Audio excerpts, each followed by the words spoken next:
It's part two, y'all. And yes, you are once again in the squad zone. Last week, we introduced you to our ElkBros Adventure Success Squad, our specialized elk hunting coaching staff used to prepare elk hunters in all areas of the hunt before they ever get boots on the ground.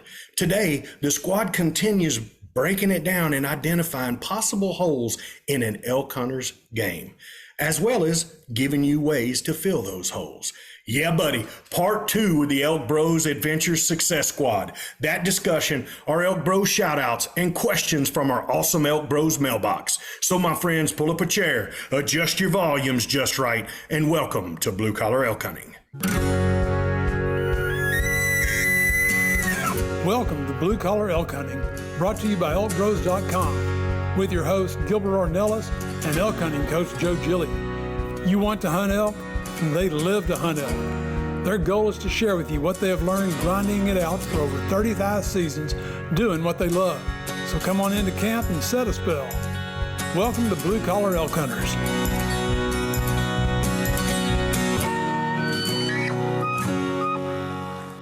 Hello there, everyone. If it's your first time with us, glad to have you. Hope you enjoy our show. And as always, for those blue collar hunters following our show and grinding it out with us every week, welcome back to Elk Camp. I'm Gilbert Ornelas, the host of your show, coming to you from Spring, Texas, and from Cuesta, New Mexico, your elk hunting coach. That's right. We've got the legend R.C. Knox is in the house.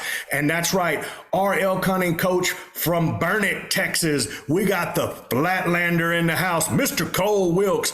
And from Cimarron, WWJGD is in the house, teed up and ready to hit it deep, guys. What's up, Elk Bros? Hey, man. What up?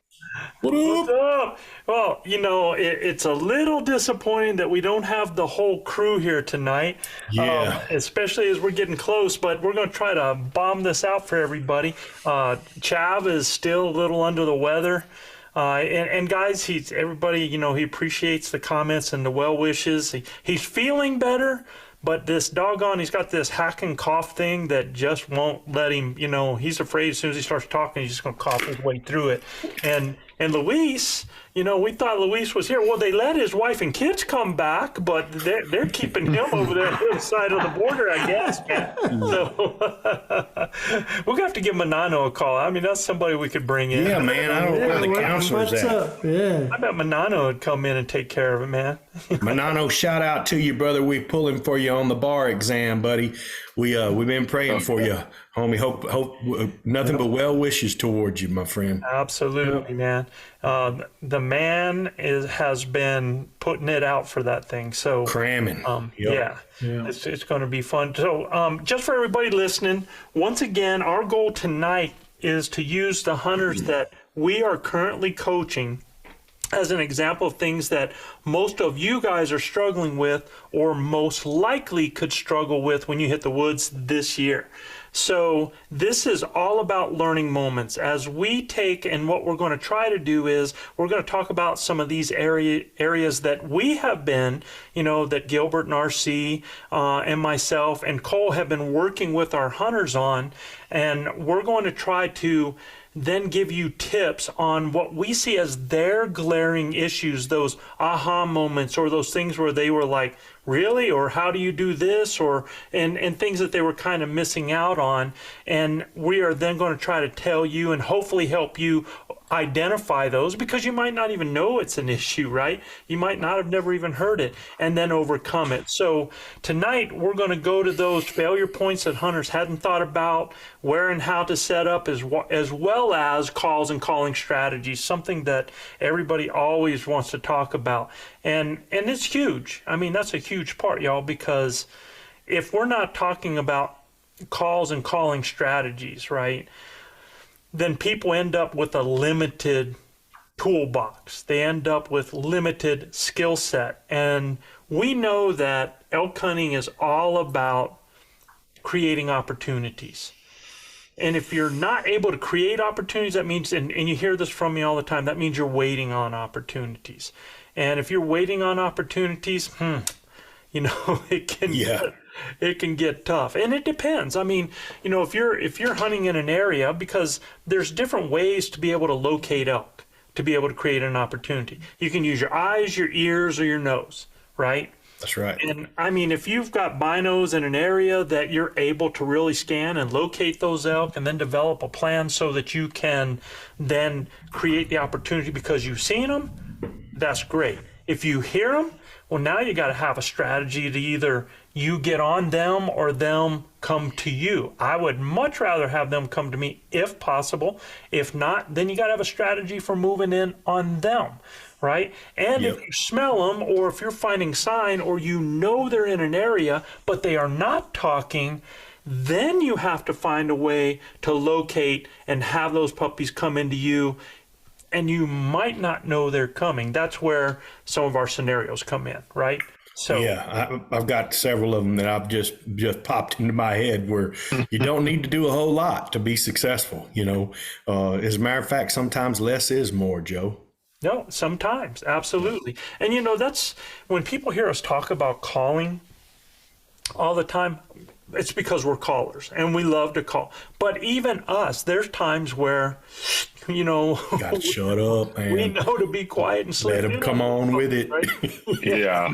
Let them I was actually talking, I was talking with one of the Hunt Warz guys today, actually, about this, right? We get, as hunters in our day-to-day lives, are so fast-paced, and the cadence that we're used to day-to-day is always just go, go, go, go, go, right? And we don't understand that an elk's cadence, even if he is responding to you, actively bugling back and forth to you, he's not just going to pick up and run over there to you guys, unless it's just dire straight, like he thinks he's going to get a piece of the action immediately, right? Yeah. And even then, it's like they take a long time if you're not moving in towards them. So understand that an elk's cadence might be, okay, you got a bugle from him, and then the next time you hear him, he's 100 yards closer, but y'all are 500 yards apart. Yeah. In that amount of time, like, he might just feed his way over to you. He's not just going to burn a ton of energy unless the situation is just dire that he gets over there immediately. He's going to take a long time to make that country up and just meander and feed, and, you know, to where he's not exerting himself, right? And I think a lot of guys kind of skip that and don't realize that, oh yeah, they live out here and they have nothing on their schedule other than eat and sleep, really. And survive, right? And survive. And That's survive. right. Yeah, and survive. And that's the big thing. I want you to remember that. I want you to bring up the cadence again when we get into like setup and calling and stuff, bud, because there's things that I want to add to that are kind of critical there, but I don't want to hit that conversation yet, man. So what we are going to get this party started, y'all. Yeah, Joe, let's get the party started and head over to the ElkBros mailbox. So Troy Hayes out of Nebraska, he said, typically we try to work into a bull or group of elk and set up, in parentheses he has, for a sequence about 100 to 200 yards away. However, you guys mentioned in multiple podcasts about having to move and to reset up, but what are you guys looking for, or what is happening that gives you the gut feeling or the notion to move up and reset up? Can you walk me through your thought process on this? Also, is the bull doing or not doing something specific that triggers your instincts and says, yep, it's time to move, let's move, advance, get set up, question mark? Yeah. That's a dynamite question, man. And he's all over it like he's all over it like a rat on a Cheeto too, brother. Yes. So Troy, so what happens, right, is every situation is going to be different whenever we decide on when is a good time to move up. And most of the time that's going to dictate on really how the elk is advancing and maybe some of the noises that he might be making, right? The biggest thing is if he has, you know, if you can tell he has cows or something like that, then your setup might be a little slower approached, or maybe he's moving away, it sounds like, I guess, and then you know when to move up based on, distance and maybe frequent of calling. I mean, there's just so many different reasons why I would pick up and move. Everything from the wind to other elk, even, right? Especially if he's hung up, especially if he's not moving. Generally, that tells you he's probably got cows, right? Well, he's not advancing, so then you got to advance to him, And Cole And if he's chuckling to right? you. So like and he mentioned how that bull's moving. So like if you're set up and originally that bull, you had the wind coming a certain way. Let's say it's a crosswind and it's going to a certain side, and that bull was originally in front of you coming, but all of a sudden now that bull's moving across to a side. You're not going to stay in that position unless you're able to turn him with calls, and that can happen as well. But for us, like when you say instinct, that's the word that pops out to me, because it's not really our instinct. It's because of failures that we've had before, man. Experience. It's experience. And instincts and gut feeling is nothing but pulling from past experience. That's right. And so it might be that you're not really thinking it at first, but when it starts to develop the same way it developed before, right away you're like, whoa, man, I know where this is going, right? Yeah. So it's like if that critter is starting to move a certain way, and you know that, man, I am not going to get an opportunity to stay in here. I better go hard to my right. Or you have a situation where it's a little bit thicker, and all of a sudden you notice that maybe that stop and scan point, and I want to be clear on stop and scan, because I know I was going to talk about this in setup later, and we'll come back to it, but that's one of the things I find that people really don't understand, is stop and scan point, right? Yeah. Yeah, we had that discussion just yesterday with our guys that were coaching. Some people thought stop and scan, they actually converted it to being the human being stopping and scanning and looking all around. And that's not it. And I'm going to talk more about that stop and scan spot. But when you realize that that's not happening, you had better move to be in position so that you have an effective killing shot once that critter comes through on that. So you're basically what the animal is doing, and like when I see that you say, also is the bull doing or not doing something specific? Yeah, he's not coming in the way it was originally planned. Yeah. Basically. Okay. So we all have this vision in our head when they first respond that they're going from point A to point B. Point A to point B. And when they are coming that way, we are doing our setup in a way so that it's going to help us to have a shot that's going to be broadside and not a frontal, number one. So, we have to think about our setup according to that. So we set up according to how we envision that animal coming in. And then all of a sudden, that animal that was bugling off to the front here has now sounded off way 100 yards, 200 yards to the right. Dude, we're up and we're moving, and we're taking gauge of the wind. Yeah.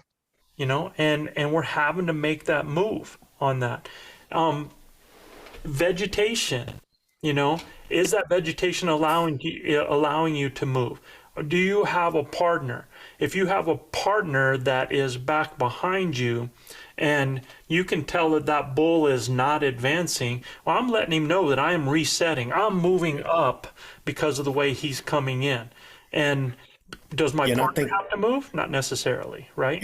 And I think that's what Troy's trying to say, is what he's probably heard in several of our podcasts and stuff, is in when a bull's not, he's more lazy or not coming to you. He's sounding off, but he's staying put. Well, he's staying put for a reason, right?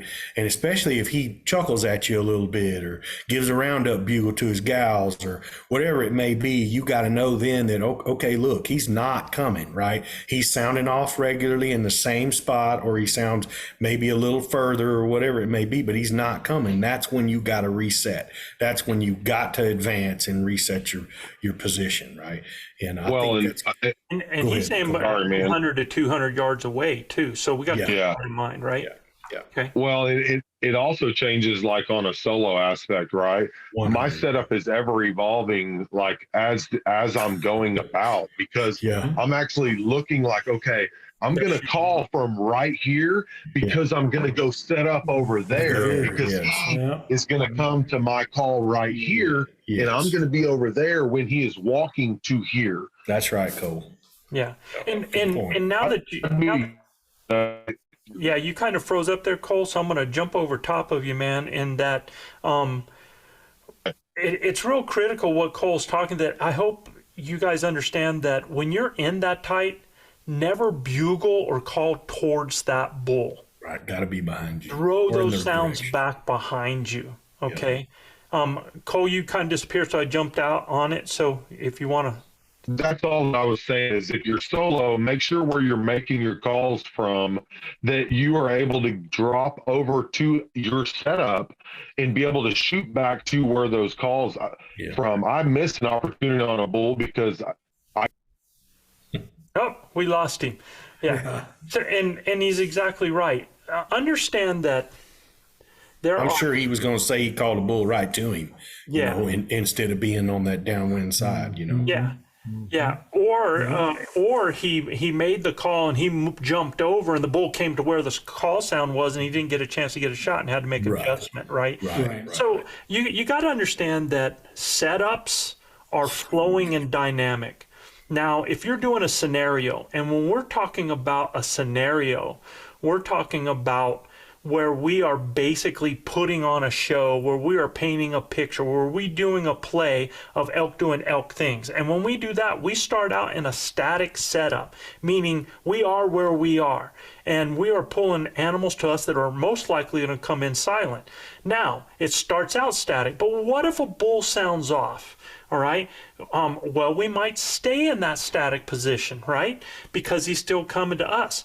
But now maybe the shooter on one side of where he is because he recognized where he's coming in because he sounded off, will actually move and reset himself. And what are the reasons? It's because where he was setting, he knows where that sound is. He's looking for open shooting lanes from where that bull's coming from, and it's not right.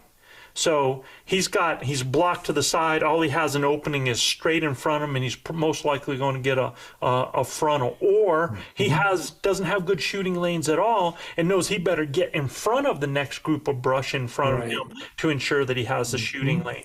So these are, shooting lane, wind, is always got to be, and backdrop has always got to be on your mind, right, in a setup.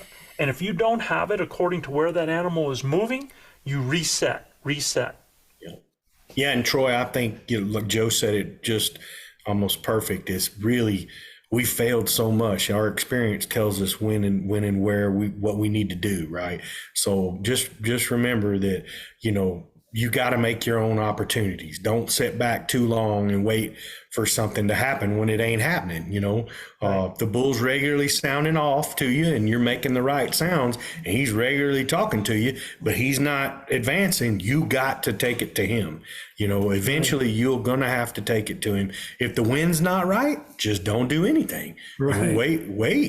Wait till you get the wind right, or make another maneuver till you can get the wind right before you get back on him, But we've seen a lot of times where we've not been able to advance because the wind's all wrong, One thing I would add to that, bro, is sometimes, and sometimes you don't have to advance. Sometimes you can do something because there might be a reason that he's hanging up. Right. Like let's say that I'm giving him cow calls and he's staying over there and he's like telling me to come to him, basically, and I'm not doing it. So the first thing I would try before I do the advancing in there is I might try introducing some bull sounds, and they would not be a bull scream. I would start with raking. I would start with some glunking and stuff like that, just to let him know that there's a reason that cow's not coming to him, right? And so now that is dynamic. So I'm trying that. I'm dipping my toe in that water and I'm trying to read him. Now, if he stays right there still, and he doesn't advance and he keeps demanding for that cow to come to him, well, shoot, let's try to do something like that then, man. Maybe we'll do a pleading cow going to him like that, right? So walk right into his life. Yeah, we can try different things. So, yeah, that's the only thing I would tell you is that it's what the bull is doing according to where we are at right now.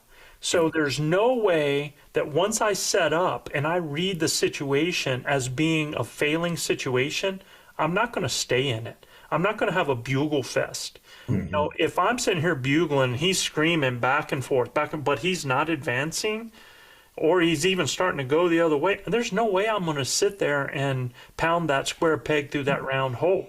I have to do something different to get a different result. Okay? Joe, up next is David Alvarez from Shelton, Washington. Mr. David says, I find myself thinking about the next season already and continuing my efforts to cut my learning curve.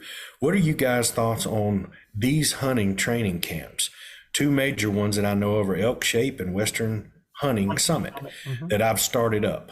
And he says, I don't know if you guys know anyone that has attended one of these camps.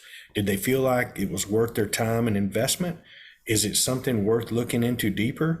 Or on the flip side, continue with my online educational training and find a different aspect I can work on? Try, he says in parentheses here, he says, try a different elk university or even looking into the outdoor class that just started. Question mark. As always, thank you guys for your time and good luck this elk season. So do you know about any of these camps, guys? I do know about Elk Shape. Yeah, and I know about the Western Hunting Summit and Elk Shape as well, right? Yep. You know, They are, so it depends on if you are, you know, what your level in, I guess, hunting is, right? Those, from what I've learned, those, some of those hunting summits, like the Western Hunting Summit, is pretty advanced. Like it's talking about some mega backcountry stuff.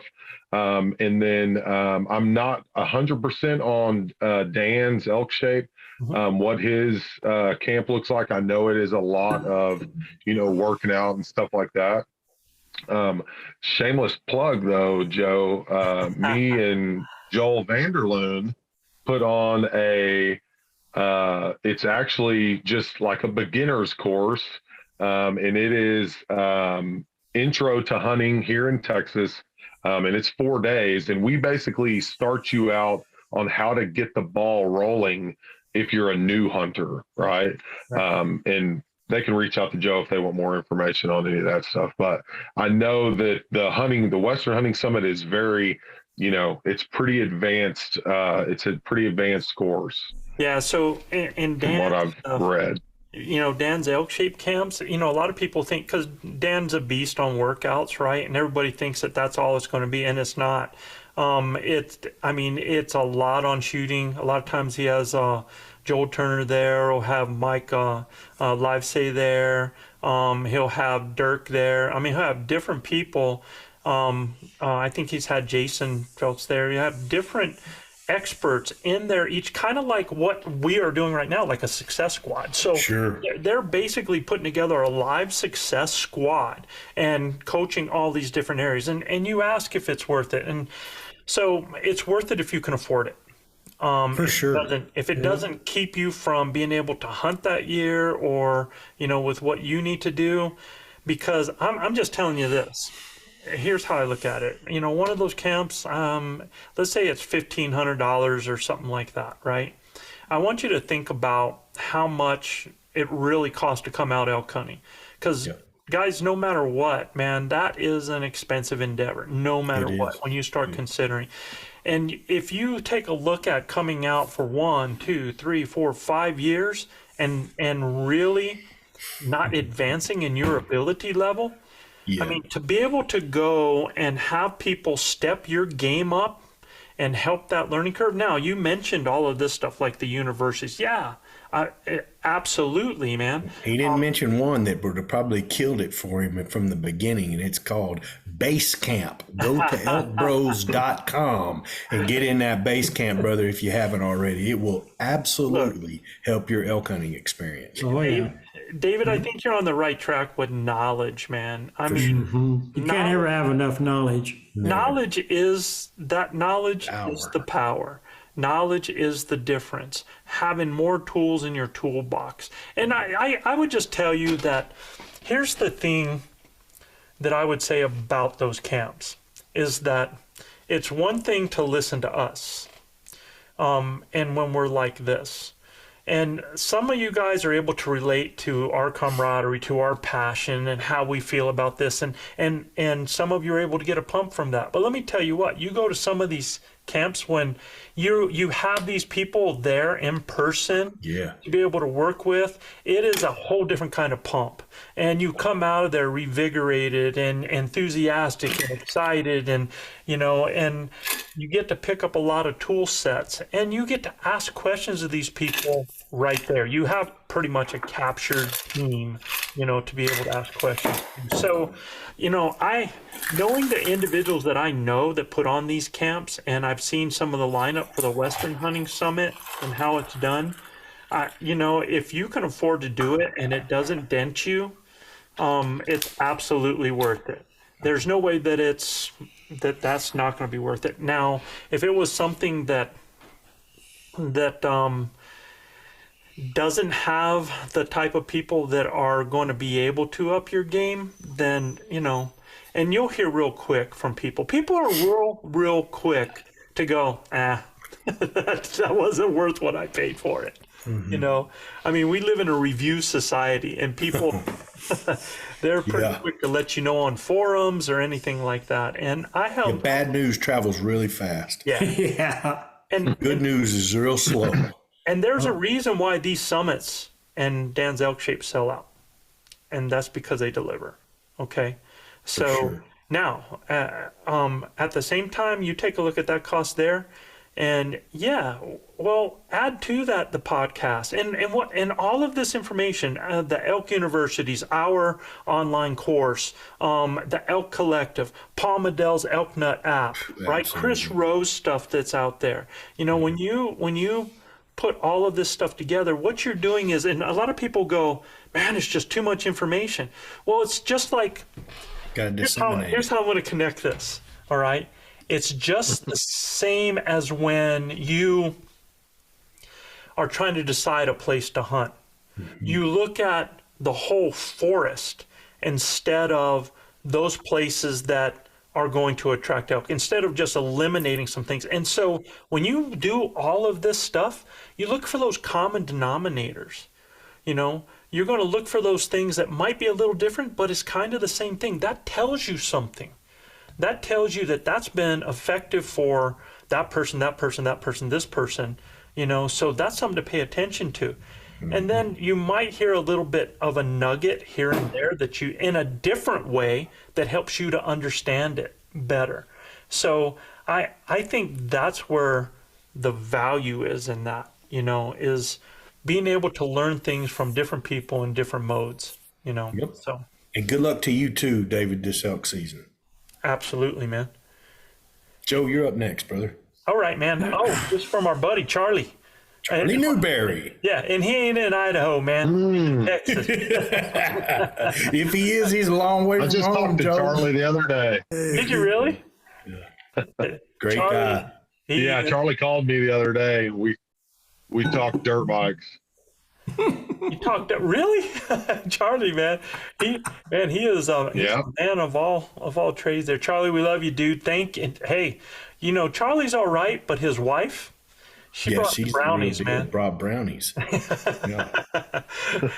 So Charlie says, I got a question. What other scenarios would help lure cows? We ain't picky. Lost calf, cow party, lost cow, maybe calf in distress, like a predator getting one, anything outside the box. But basically, he's like, if they see a cow, they're an equal opportunity taker, and they're going to do it. So what kind of things could you use to be able to pull those cows in? He mentioned all of them right there. Yeah, I have actually brought in some cows by bugling. Yep, absolutely. Believe it or not. Oh, yeah. With a bull in tow, but the first ones to show up was the cows. And they were running like they were so excited to come see me. It was unreal. Oh, yeah. I bet you were wearing your cutoff jeans, bro. That's what it was. I guarantee you. That lost calf, man, I don't know. I've never been able... If I've seen a cow and I did a lost calf, dude, they were on it like a rat on a Cheeto, buddy. I mean, they were coming. It's just maternal instinct for them. You know, And Charlie, what I would tell you better be ready for predators too, especially if you're in black bear country. Yeah. well, yeah, calf or cow, man. I mean, I've had them come into a cow call. But, you know, Charlie, I'm going to tell you that to me, anything that you would use to pull a bull's cows to you in hopes of bringing that bull.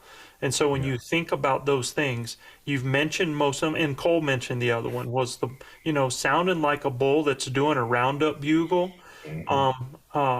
trying to, you know, or displaying to those cows to say, hey, I'm the guy, come on over to me, right? You know, I know for sure if I sound like a big, older, more mature bull, and that's not easy to do. It just depends on the bull they're with. Yeah. But if you start sounding all nasty and big with cows, those cows will come over to you, man. You know, a cow wants to be with the bull that's going to be the biggest, strongest bull to help her have a good, strong calf. All right. Yep. Yeah, I think all of those work out. Man, these were 3 totally different types of questions. They were 3 awesome questions, man. Absolutely. Yep. Well, guys, you know what time it is. sure. It's time for the ElkBros shoutouts. If you're new to our show, this is just shoutouts to a few cities with the most listeners topping our charts this week, Joe. Yeah. Yep. And guys, before we head over to the top listening cities, we're going to actually have something here that we haven't had in a while, man. The Billy Bringing it Goat. back. He's back. Here's a tip from our buddy, the old Billy Goat himself. All right. Hey guys, this is the old Billy Goat with another tip for you. Water purifications. A lot of us run with these hand pumps. They're very good. They do a great job of purifying the water. The filters are expensive, like $55 a piece. One thing I found that helps get more mileage out of your filter is we wrap our pre-filter in a coffee filter. Wrap it around, put a rubber band on it. It works great. It saves you probably an additional third of the life of your filter because it strains it. It pumps a little harder, yes. A little harder to pump the water through, but it does a great job. You can see a lot of the crap, even though the water look absolutely beautiful. Hopefully you can see all the crap it filtered out. So guys, just take a coffee filter, wrap around your pre-filter with a rubber band. You'll save your filter. All right, guys, that's your tip from the old Billy Goat. Stay safe. Sweet. Yeah, baby. That's a good idea. Dude, that's a great tip. Oh, yeah. Heck yeah. I don't know how many times that I've been I've ruined filters from not having a good pre-filter in the backcountry. I almost feel like the Billy Goat might have been watching some Flatlander, y'all. If he ain't, he better be. That's pretty good. Yeah. Yeah, hey, I'm like, forget the Great filters, tip. y'all, man. Be a man, suck up that crap, man. Just take it. Take Dude. the dances, man. Not out of any beaver water, man. You're No. Oh yeah, and especially, I mean, I'm just funning, man, because if you're in cattle country and you start I know. stuff, man, you're in trouble. You're Big in trouble. man. All right, guys, this week's top listening city is famous for being home to the world's only monument to an insect. Yep. The boll weevil monument is an enormous marble statue of a Greek woman holding a large bug over her head, a boll weevil. But why would a city pay homage to an insect that had at one time totally devastated the U.S. economy? Look, since its arrival in the U.S. in 1892, y'all, the boll weevil had cost the American cotton industry more than $23 billion in losses. Now, equate that to today, what that would be, man. Trillions. Yeah. Well, so here's the deal. H.M. Sessions, this guy, a seed broker in this city, saw what was coming and he searched for another crop that could be grown in the same harsh soil conditions that cotton thrived on. Well, the answer, y'all, is an answer he found visiting in North Carolina, a thing called peanuts. Sessions came back with peanut seed and convinced a farmer there to plant his entire crop in peanuts, and that farmer scored a huge profit. So while the rest of the country was being devastated by the boll weevil, it was this city, along with the rest of Coffee County, Alabama, that flourished by becoming the largest producer of peanuts and peanut oil in the country. So really, guys, for this area, the boll weevil actually, there was lemons from lemonade, y'all, and that's exactly. it. Enterprise, Alabama. Enterprise, Alabama. Been there. Beautiful little town just east of Dothan, Alabama. Been there. Been there. I had been there. Kelly's cousin lives in Dothan, and we went through Enterprise there. So, I don't know, dude. I tell you what. Yeah, it was kind of nice because there was one city that we had, and I was like, and I think they even had oil in that place there, man. And Gilbert's like, never been there. I was like, I was shocked, man. I about passed out. Joe, this next city is located in Whatcom County on the bank of the Nooksack River. Our next top listening city was named after the Norwegian-born immigrant Ever Everson, the first pioneer homesteader on the site. The city is also the starting point of an 18-mile canoe leg of the iconic Ski to Sea race. A Ski to Sea team consists of 3 to 8 racers competing in 7 different sports: cross-country skiing, downhill ski/snowboarding, running, road bike, canoe with 2 paddlers, and cyclocross bike and a sea kayak. And this takes place in Everson, Washington. Everson, Washington. Yes, sir. What kind of cool event is that, man? Exactly. Yeah. In Whatcom County. Yeah, that's crazy. I think I'm trying to remember how far this entire thing is. I think it's like 55 miles total on this race. And so it's like different legs. It's kind of like a triathlon. Like an Ironman. Yeah, it's kind of like that, but you're cross-country skiing, then you're downhill skiing, you're snowboarding, running, road bike, canoe, cyclocross bike, and sea kayak, man. And, I mean, you had better be somebody to be able to win that thing. I would guess it had to be in the wintertime because it had to have snow, huh? That's what I was going to say. Yeah. It's actually in May, but they still have snow up high. On the hills. Gotcha. Oh, okay. So I was going to say, how do you get a kayak out in the ice? Yeah. Yeah. So you think about it, they're actually coming down from winter, coming into spring. Okay. So probably plenty of water. Yeah, I mean, that's pretty, and I'm sorry, but this whole place, man, the whole idea that this guy's name was Ever Everson.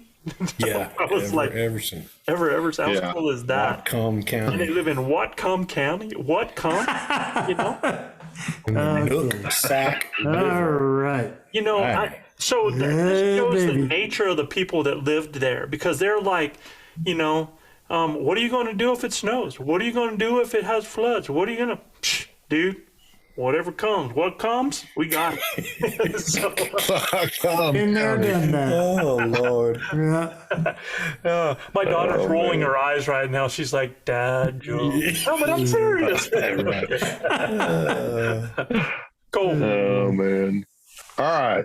This next city, known for being one of the safest places for families to live in the entire state of Utah, and named for a local native chieftain's son, our next top listening city has been home to notable people such as the highest paid child actor of the 70s, actor Gary Coleman of the sitcom comedy Different Strokes, along early settler John Holliday, and professional rodeo cowboy Wesley Silcox.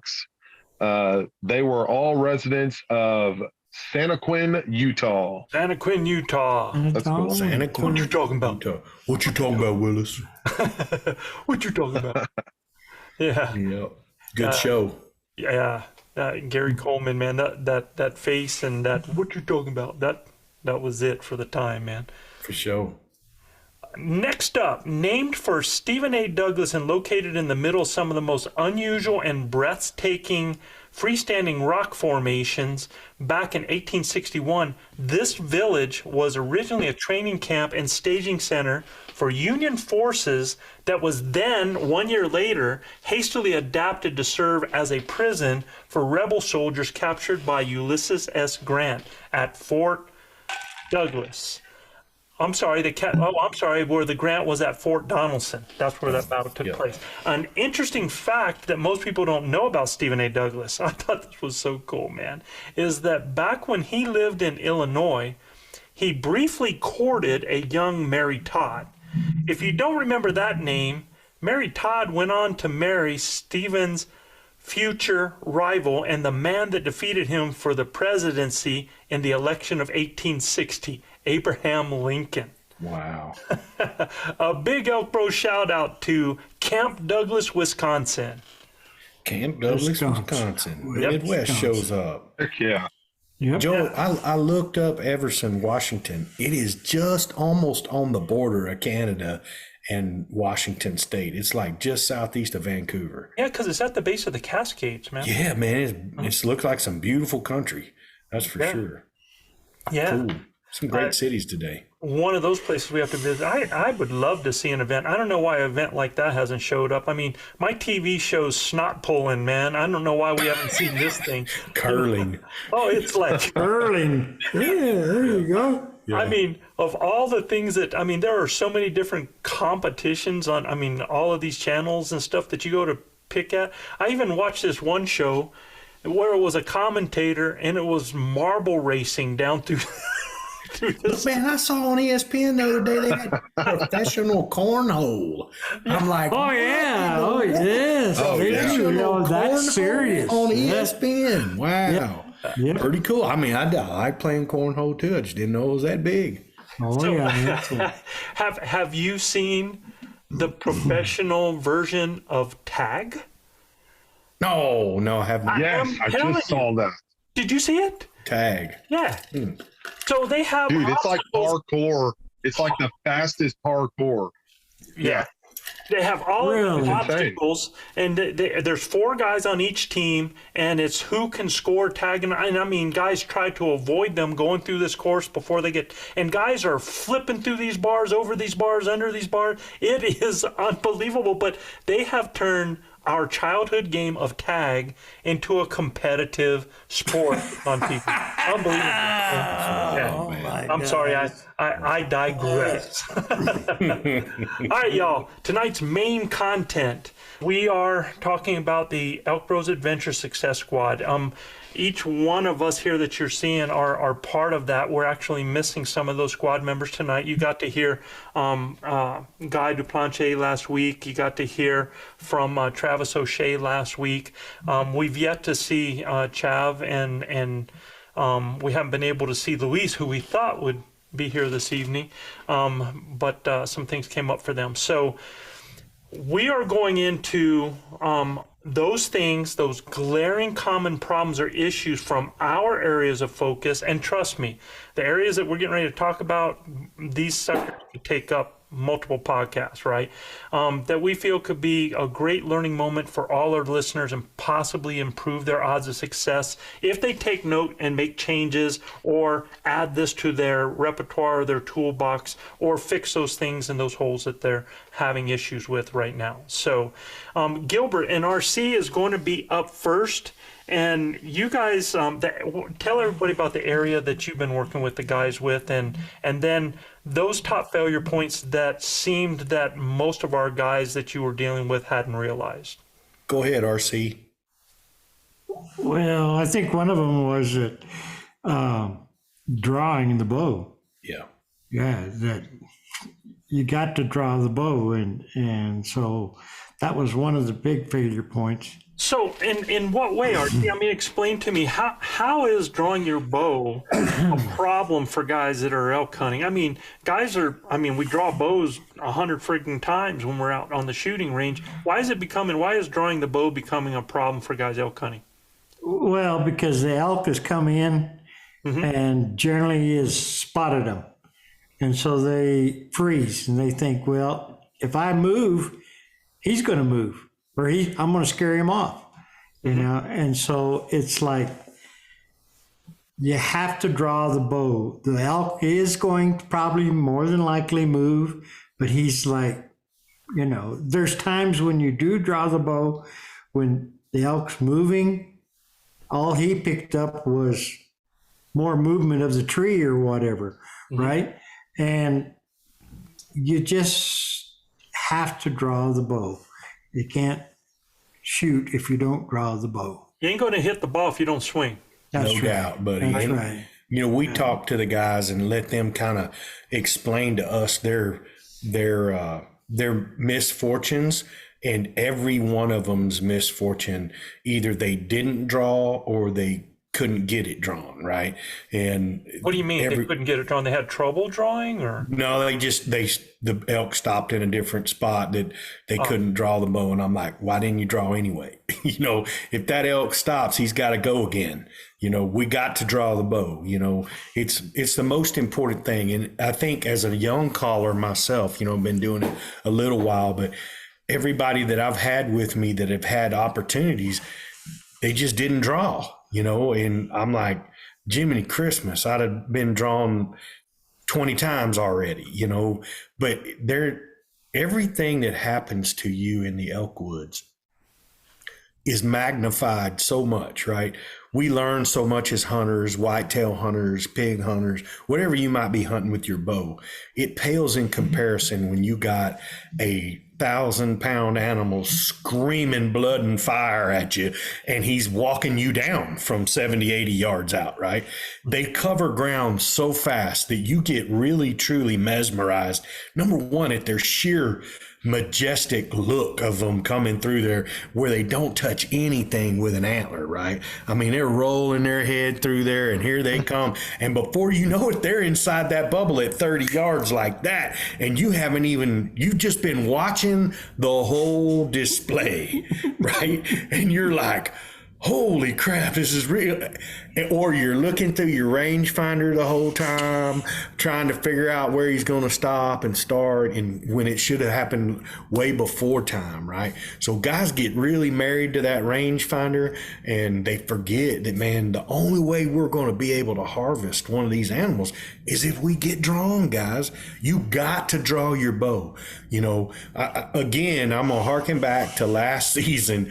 We are all taking video of a duck in the middle of a walla, and every one of us are taking video. None of us got our bow up by us, and this bull walks in our set after we put on this long scenario. This bull walks in our set, and somebody has got to draw their bow, right? Well, you didn't even have your bow in your hands, did you? No, bows were sitting down at our sides. So now the bull walks in, Joe, at less than 18 yards. Okay. And he's chewing. You can hear him sucking water and chewing that grass as he's eating and chewing, and he'll raise his head up and look around and everything. And we're all trying to scramble to get to our bows, right? Well, RC's the first one that gets his bow in his hand. And man, trying to get drawn on that critter that close, every time RC would try to go and draw his bow back, he would hit the side of that tree and go, man, that bull about to lose his mind, you know? He'd shoot his head up and look at us like, what in the hell was that? But we were set up in a really good spot because our setup was right. Yeah. We had all that cover. He actually almost drew like 3 times on that bull, right? But every time he would, he'd get hung up doing something like that. Well, the third time, that was it. The bull had enough of it. And one of the times was me, because I unloosed an arrow and it hit my riser. Clank, and he shot up and looked in like, oh my God, we're all frozen solid, right? Finally, that third time, he couldn't take it, man, and he bailed out of there. Well, had we just went, oh man, it's over, you know, he bailed out of here on us. No, we got on the cow call. I got on the cow call. Cow called to him and barked a little bit, and he stopped broadside at 53 yards. You know, and you know, luckily, both RC and I had an arrow knock by that time.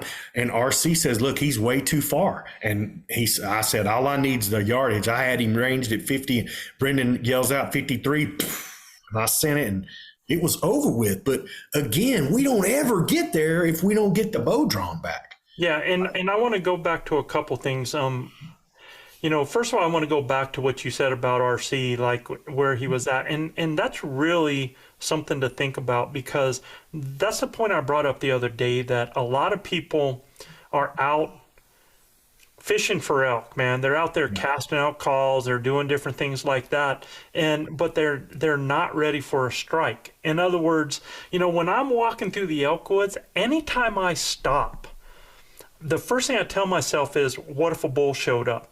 Yeah. So immediately you find, if I'm in the shadows, am I in front of stuff, or am I standing at a bunch of sticks where I'm not going to be able to do anything? Because then you're screwed. So you always have to put yourself, it's kind of like a fisherman. You got to have always that pole set so that you can set the hook. So that's one thing to think about. But when you guys talked about our hunters, I wonder, because what's in their mind? What's in their mind, the reason that they don't draw their bow? And they're scared to booger the bull. They're scared to booger the bull, right? They're scared that they're going to scare the bull off.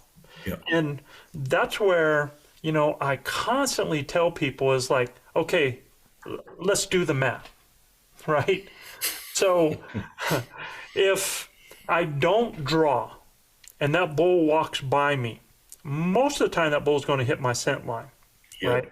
Mm-hmm. As soon as he does that, he's done. But even if at some point he's going to smell me, he's going to be out there. If I do nothing, that bull's going to walk out of my life. So what was my opportunity?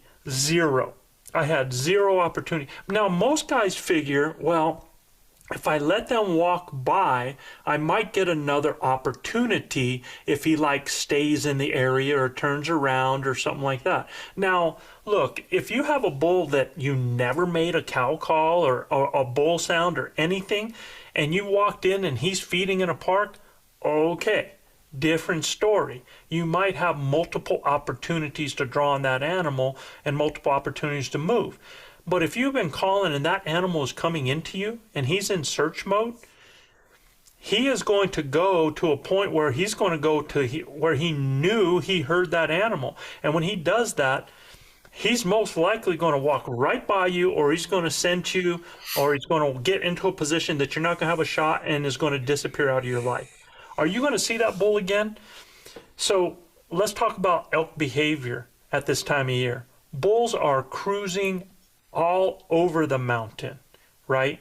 Bulls with cows are constantly being pushed, and they're moving. Can you come across another bull again? Yeah, there's a possibility, but it's not likely, Sometimes if you're in an area that's not disturbed, if you're on private land, it's a whole different ball game than public land. That's all I want to say to you about that. But yeah, Gilbert, now if that bull is coming, and I draw on that bull, is there a chance that I'm going to booger that bull and he's going to run off? Sure. Yeah. But that's the same result if I do nothing. Absolutely. At least if I draw. You don't even get a chance to shoot at him if you don't draw. You don't get a chance, man. At least I'm giving myself a chance if I draw, right? Yeah. I had a hunter with me 2-3 years ago, and I'm telling you, we were easing up this fire break, and I happened to see antlers coming up the side of the ridge on the right-hand side. We'd been calling and setting up, and this bull was actually looking for us, right? He just didn't know exactly where we were because we kept moving. And he was coming and coming and coming. He caught movement of us moving. And I stopped my hunter and I said, stop right there. There's a bull. And he caught our movement, right? Luckily, our hunter had one of the predator decoys on the front of his bow. Mm-hmm. So we knelt down and he saw that decoy, and he was like, oh man, look at that. It looks like a cow, and but he didn't really know, right, whether it was or not. So it was a nice 5x5, and he just kind of turned and started walking to the in front of us, and he was almost walking away with his head high and kind of stomping. And I'm like, oh, he's a little uneasy, right? He's a little nervous. So, man, I cow called real soft 2 or 3 times. Dude, that sucker turned around and came in like he was like dumb as a bag of hammers. Here he comes roaring up in there on us. Cocoon, cocoon, cocoon. And I'm like, draw. I'm going to stop him. Draw. And again, it's like watching the show, man. We got a bag of popcorn and a Coke. And, I tell my girls all the time, you want to play softball or you want a bag of popcorn and a Coke? Sit up there and watch. I mean, there is something to be doing here, right? I mean, the bull rolls in there 35 yards and he stops broadside. Yeah, he's in some brush and everything, but he's going to move. We got to get drawn. He stares us down for, 4 or 5 minutes. And, we're standing there with the decoy and everything. I'm looking. I'm like, Jiminy Christmas, dude. I said, draw. He goes, he's going to booger. I said, draw anyway. Man, the bull, I'm sure the bull's hearing us talking, right? And because y'all know I'm not super patient. Right? Anyway, the bull turns like he's going to walk out of our life, and I call him back again. Listen to me. I called that 5x5 back at least 5 times. My hunter says 7, but I know it was 5 times for sure. And we never got drawn. And I'm so aggravated because all we got to do is draw that bow. And one time we had him at 42 broadside, and we just needed to move a little bit and be drawn. And when we got him, it is so important for our hunters to listen to their coaches or guides or whomever they're with.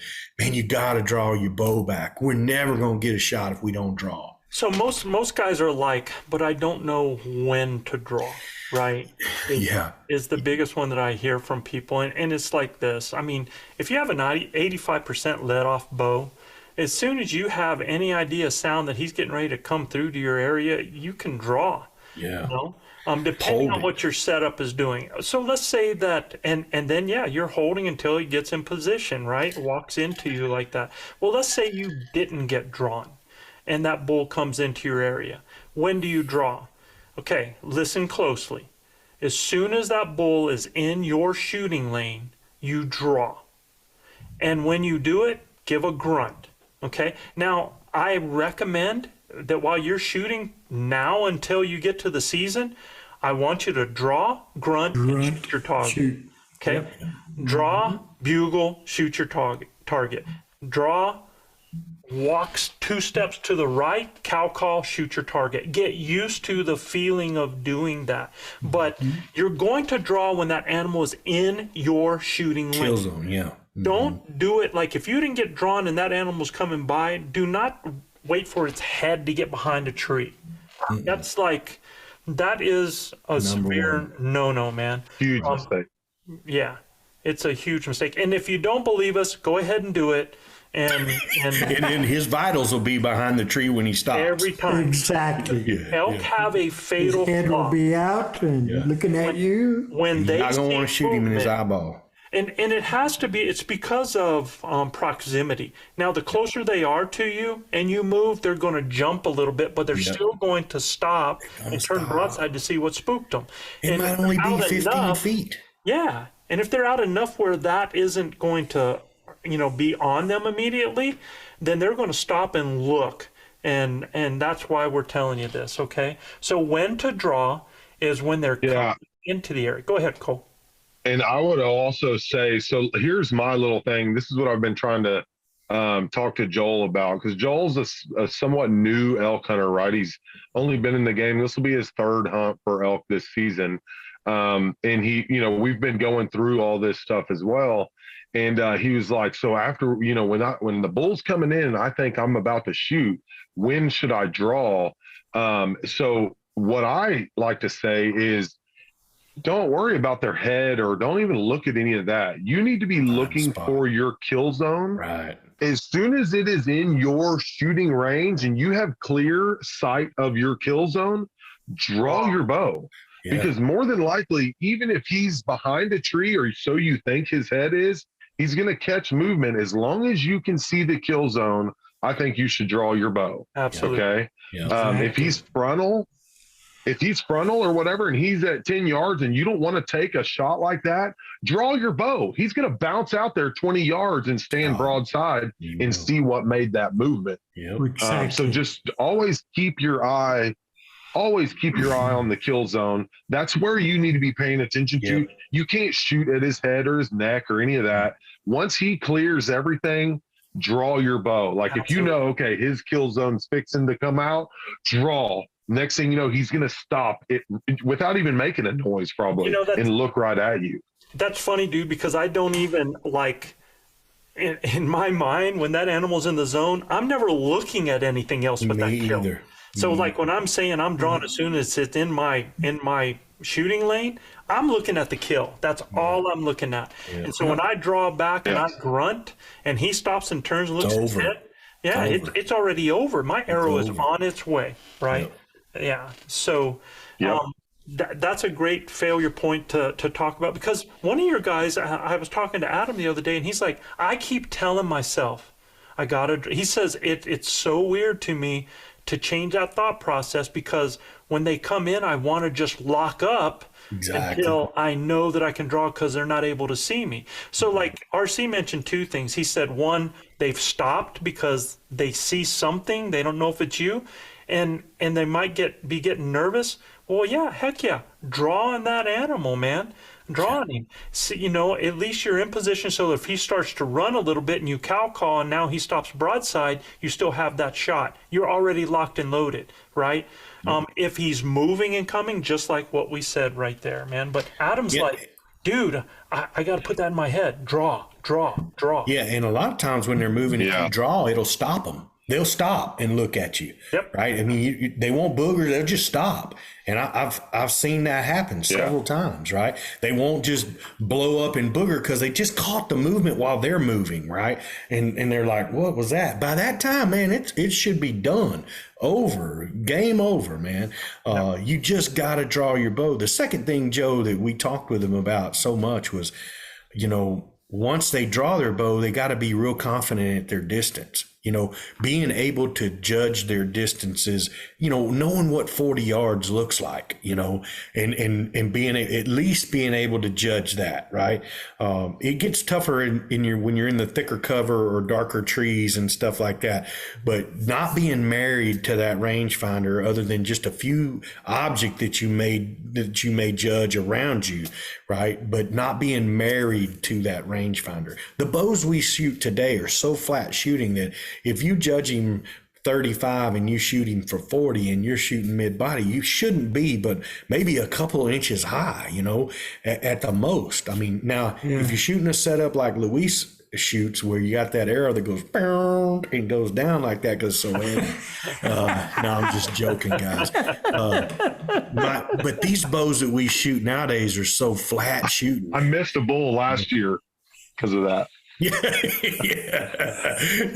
I did. Like I have that big arc, 600 grain, 600 grain arrow. Yes. Yeah. Look, like I said, man, and the guess was not good. Yeah. Well, and like I said, man, you're going to miss some of those opportunities because we don't understand the yardage. These younger guys, these younger elk hunters, if they don't know the yardage, man, if you don't know, don't try to guess. That's just going to end up in a bad deal, man. You hit that bull somewhere that you don't want to hit him. And I mean, he's toting your arrow around for the rest of his life, man. You really owe it to the animal to understand your distance and what you can do, your effective killing range. It's another thing in itself, right? If all you can estimate is, and if you can judge 30 yards, and really, man, I really think 30 in, I think that is the distance to really know, because that's when things pop in on you and you don't have time to grab that rangefinder. Generally, if they're 40 and out, generally you can have a little moment to be able to do that because of proximity.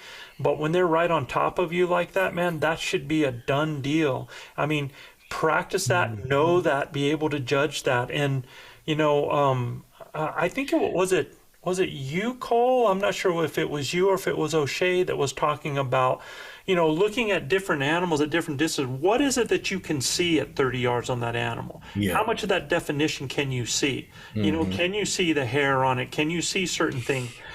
when that animal's at 50, what happens in vision wise to that animal, so that you can tell how far they are. Now, a lot of problem with that is how bright it is or how dark it is because of the way the eye works. But really, man, if you work on 30 in, you're ready for those oh crap moments.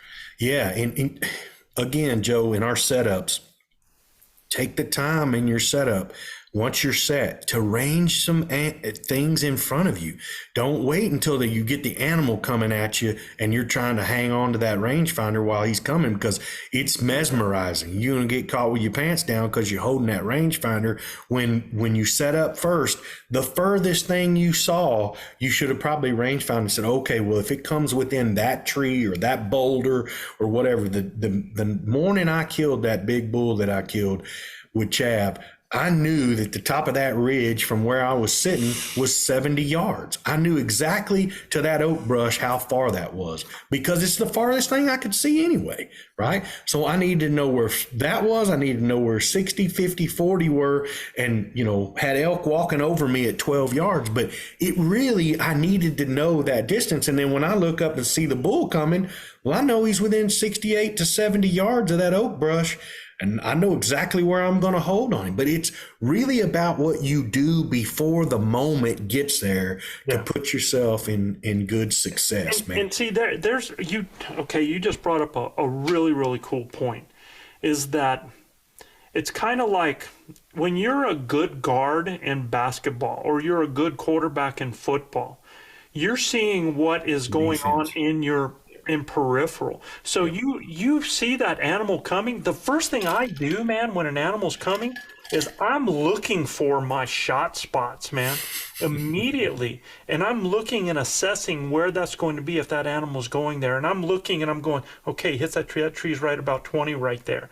Okay. So, don't get caught up just watching the animal. In fact, I'm going to tell you that it will relax you more to not do that. If you go through your steps of locating where that animal is going to be and prepping yourself for the shot on that and looking, okay, and it'll happen, man. They're like going this way, all of a sudden they stop and they turn and they start coming the other way. Well, now you reassess, you just reassess. Now that he's turned, where could be the next spot they're coming at? And that's what you're looking for. And you're getting your body in the correct position. And people are like, what, you move when they're coming in? Absolutely, I move when they're coming in. Heck right? yeah, got to. And that's one of the things that they're like, you move. Look, if I'm on my knees and that animal and he's coming more to my right side than I want him to, I'm taking my knees and I'm just slowly turning just like that so that I'm getting in position. Because if I don't, again, what am I doing to my opportunity? For sure. Yeah, Joe, when we had that 8-minute standoff with that bull, when he decided to leave and you blew the bugle, I had to step out from a daggum aspen tree, had to step a hard step left just to get to the kill zone and kill him. He didn't care. He had no clue what was going on.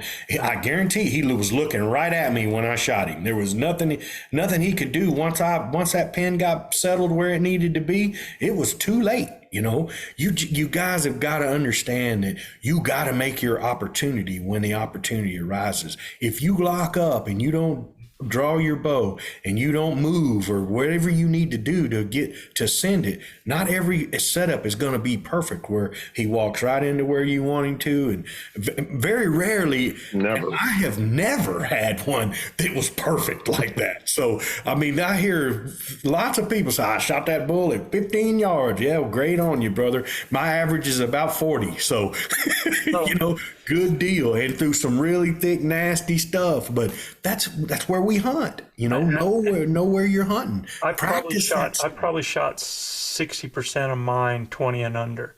That's so good. I've killed one at 6 yards. So, yeah. It just. I hope one day I'm gonna get to experience that. What's that called? I said he's the convincer. For sure, man.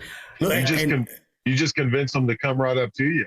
Yeah, exactly. Yeah. I know one thing is we were talking about this earlier in the podcast, Joe, in knowing, the setup, right? And I know you and Cole are going to touch on that, but you can actually see that bull coming to where you're going to kill him, right? So you know when you're probably going to draw. If you can see him coming from a good ways off and he's coming, you don't need to do anything but let him just keep on rolling, man. Yeah. And when he gets to that spot where you know you can kill him, he's going to be broadside or whatever. Draw you've got a screen. Let's say you've got a screen of brush, right? And you're seeing him moving. You can see like parts of him moving through it, getting ready to break into that stop and scan or out. He's going to come out to where you're going to man, if you see him moving behind that stuff, draw.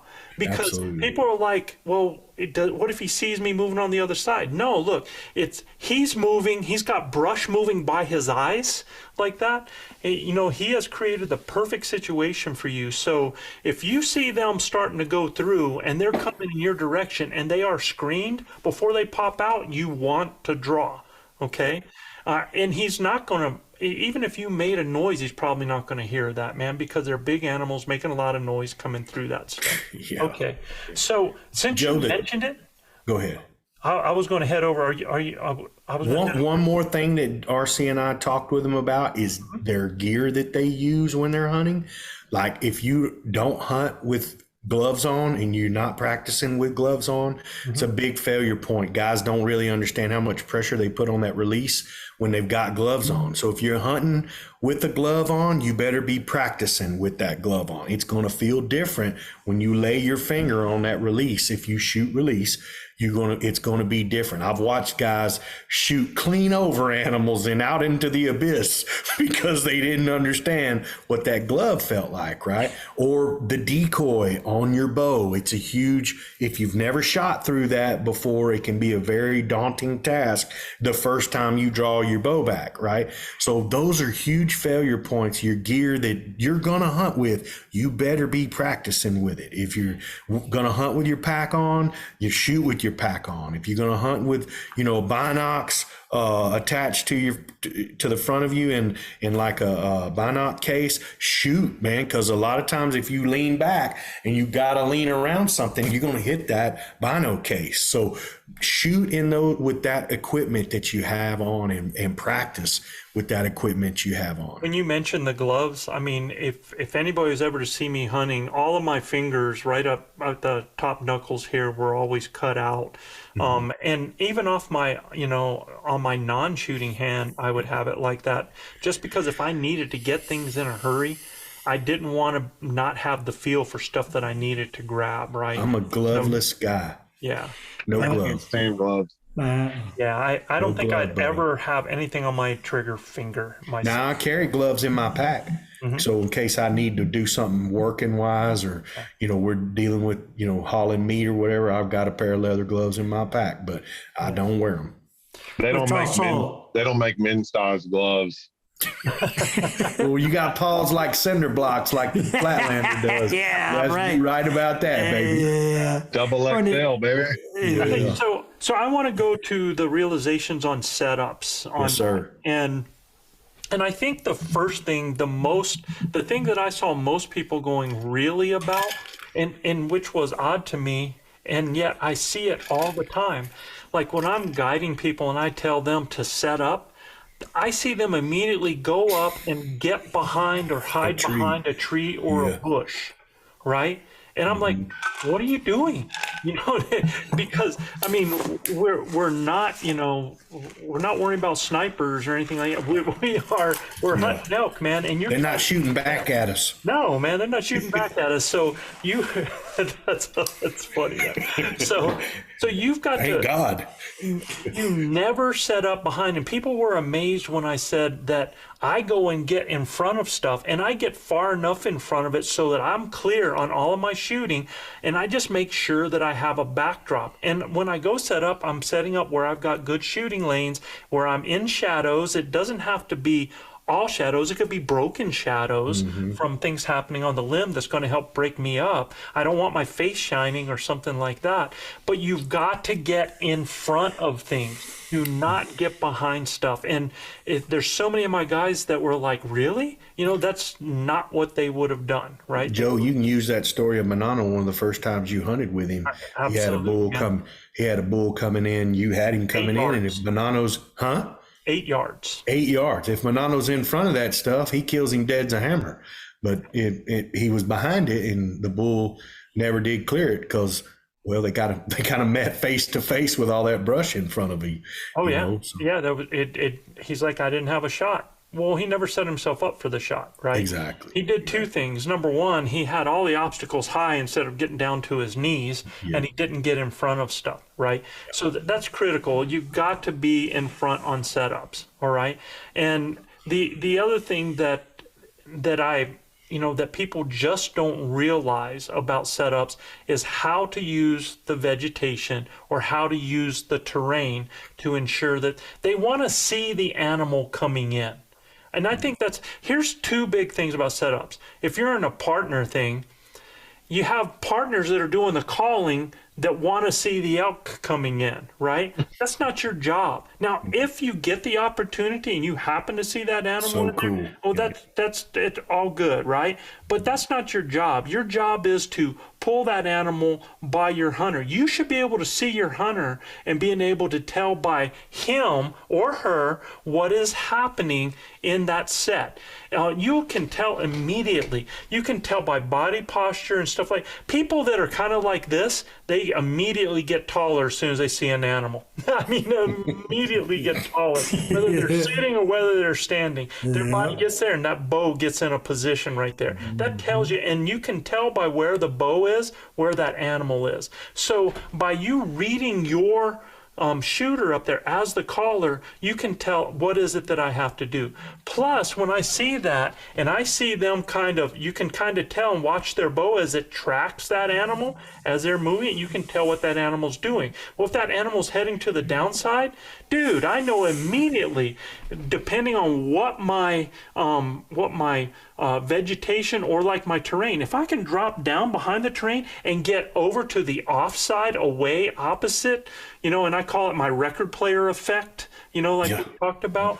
So, you figure like if you put a piece of lint on one side of and I know a lot of y'all have never dealt with a record. I have. But, You'll have a record player. Yeah, it's or you remember when you were a kid, you were on those little spinning things in the park, right? Merry-go-round. If you're on the opposite, one person's on one side and one's on the other, as it turns, you just got to think about your hunter being in the middle. Right? And as that animal starts to rotate around, you want to rotate in the exact opposite way so that you can pull that animal across him instead of the animal getting behind him and scenting him, okay, or her. All right. So that's something that your job is not to see the elk. Your job is to get back there and call it elk by your partner. So you want to see your partner. Now, is that always going to be the case? No. Sometimes, especially if you have a very verbal bull, you don't necessarily have to see him or even your hunter. Like if he's like hanging and going a certain position and you know that every time you move, he comes a little closer, well, keep going. And now that you know where your hunter is and you can hear where that bull's coming, use that sound according to the proximity of your hunter to determine which direction you go to pull that bull by your hunter. Okay, you're not going to know what happens. I did that when Gilbert was talking about that time with him and Brandon. I had to keep going up the ridge because of where that bull was hanging down there. I had to keep going up the ridge to pull him. I love as a caller, to move away as I'm calling.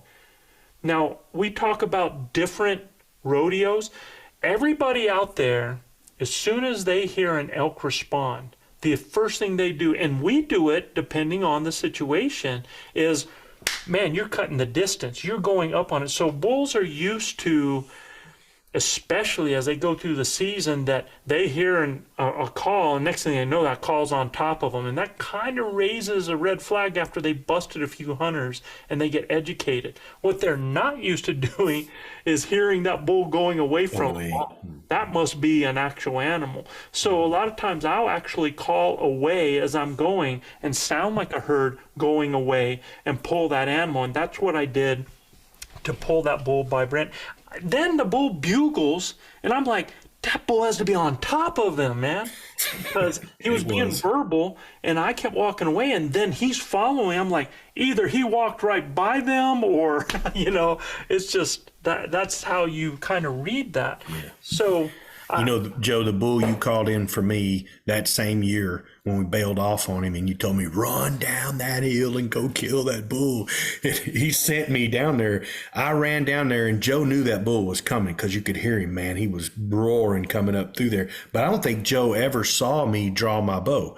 You know, he was up on the side of the ridge. Manano was kind of on my hip, and I got down there. He could tell the bull was coming. Did you ever see the bull when he came through the trees? No, never saw the bull. Yeah, he never saw him, but what he may have saw is me draw. And, you know, as soon as I drew, he bugled.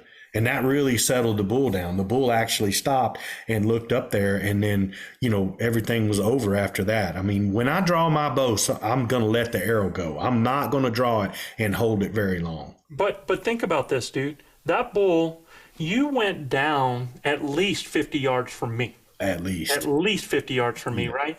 And that bull came out 50 yards from you. Yeah. So, you know, think about that. And I had to let him clear a bunch of shit before I drew into that little hole. If you would have stayed up with me, we'd had a bull down there stopped 100 yards. Yeah. He's not going to do anything, man. Mm-hmm. He's going to be down there, and he's like, well, where are you guys? It's very open up here. And that's why I was like, you got to move and get down there. You got to cut that distance, right? Yeah. So, it's a perfect setup. That's the other thing that most guys don't. That's a problem area is, and we've mentioned it, is that you have to be willing to move. You can get away with so much more movement than you think you can. Now, there's times in certain situations as a shooter, if we are in a team position where you want to move forward and not make as much noise as possible, you know. Now, if you're calling your way to the animal, then that's different. You can make that noise. And then there's a point where you stop and you try to be stealthy and move up a little bit, just so, like what Cole was saying, that they peg that further behind you. But that was another thing, is people not realizing that, like we said before, I got to get up and readjust. You know, one thing I know is if I hunt with Gil or if I hunt with Chav, right? I know versus when I'm hunting with, I usually have to hunt on the shoulder of guys that I guide, because number one, they don't know when to draw, and they're going to freeze and lock up in that position come heck or high water, right? They're going to stay there till either that animal comes in or that animal's gone. And so they're not, and I'm like, I literally grab people by the pack, pick them up and start moving them forward, right? Yeah. Or to a side. I mean, the first time that I had Luis with me, we had a bull step out, and the bull, I can see where the shooting thing is, and Luis is in a position where he's not able to shoot, and he can see the bull. So what does he do? He does the same thing every hunter does. Lock up and freeze. And I'm like, dude, I told him, I grab his pack and pull him to the side 3 yards and say, draw, right? The bull watched the whole time. Yeah. Watched the whole time, but had no idea, especially two people. We're like big, you know. Yeah. Look like another bovine out there, you know. Yeah. They don't care. They don't know you got how many feet you have. Yeah. But if he doesn't move, that bull's going to stand there and he's going to go, well, something's wrong, you know? Yeah.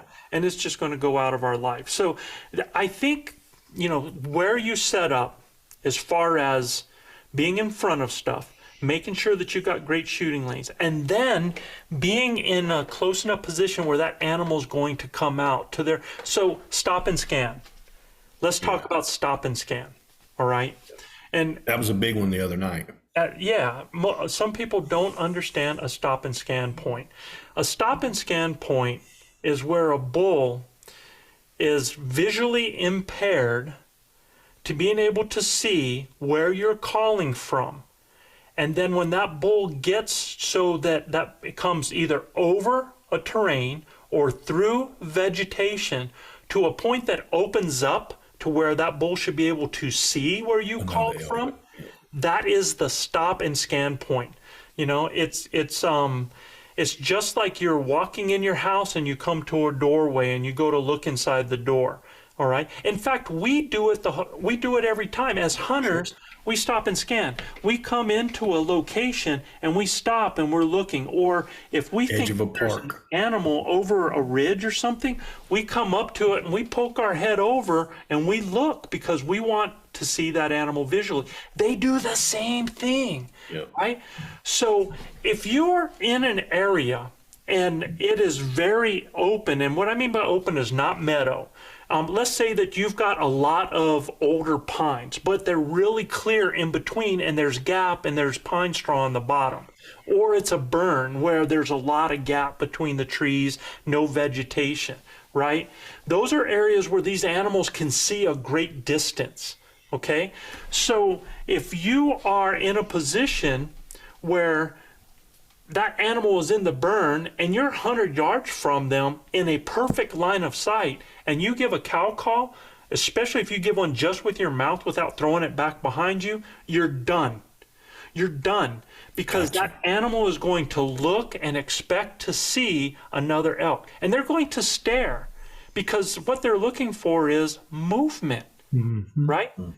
So they're going to look up there, and if they don't see movement, and I know I just heard one right there, it's like you come in your house, right? And you come in your front door and you hear dishes rattle in your living room, and you come and you peek around the hallway and you don't see anybody or anything in there when you know you heard somebody in there, your body gets scared immediately because something is wrong, right? Same thing with these elk, man. They are trying to survive. So what you have to do is determine if that animal is below or if it's above, you know, and on a ridge, and it's got to come over a ridge to look down at you. Well, how close are you to that position that you can have an effective shot once they get to that stop and scan? And if it's a straight line, so if I end up calling and the top of that hill where he's got to come over is directly up and I'm not in an effective shooting place, I immediately want to go to the downwind side up that hill so that when that animal comes over that hill for that stop and scan spot, I have a broadside shot. I don't want to be directly in line with that, right? So I'm going to go to that downwind side.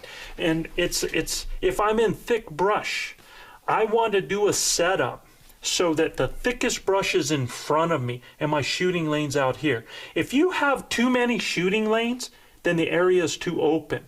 It's hard, especially if you're a solo hunter. Now, it's fine if I have a partner calling for me back yonder, then it's great to have all that open area, right? I don't have a problem with it, but as a solo hunter, I'm going to set in position. I want the thickest in front of me, and I want those places that are going to come through on the sides where they're going to come through and stop and scan to look in, or they're going to continue walking, and I'm going to stop and I'm going to pop, right? Yeah. So that's what I want you to understand about setups, y'all, is that your setup is going to be the one place that's going to determine whether or not you can finish.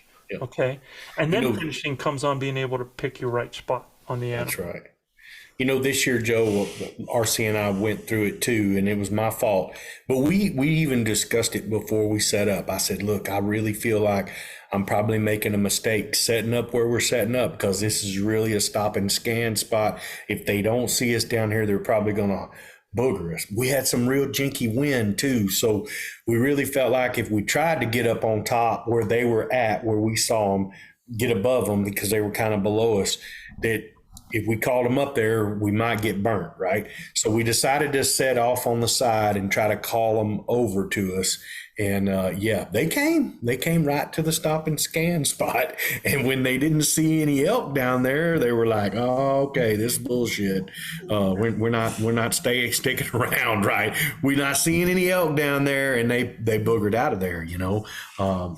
I told RC, I said, this is my fault. We've wasted 45 minutes on this, but I really felt like with the little bachelor group of bulls that they had there, we were going to be able to get their attention enough to come over and see who was over here, you know? Yeah. So right. We just had a real jinky wind. And then you take that same spot and scan scenario and move it into when I called a really big bull in for chav.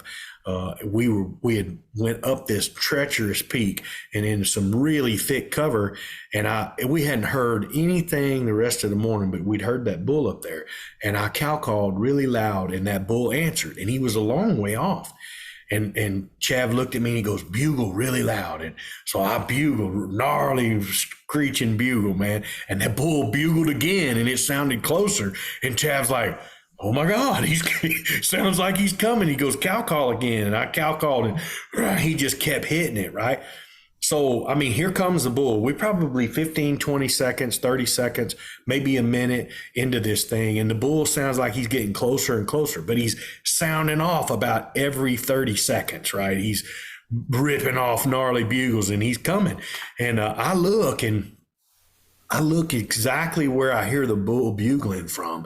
And there's a trail, okay, and it's thick, but there is an absolute trail. And I look up and I watch that trail and it comes right between Chav's legs.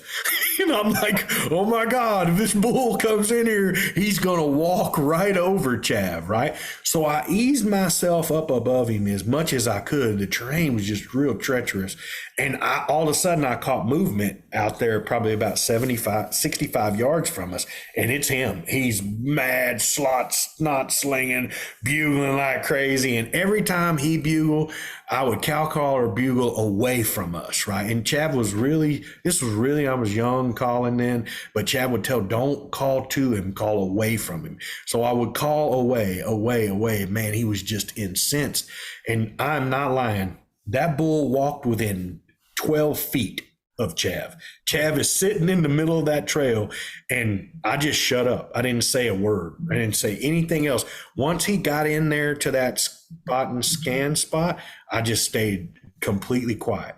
And he walked directly to that trail, looked down at Chav twice, looked down at him, looked up towards where I was at, and he's looking around like, where in the heck is all the elk? And then another bull blows up below us.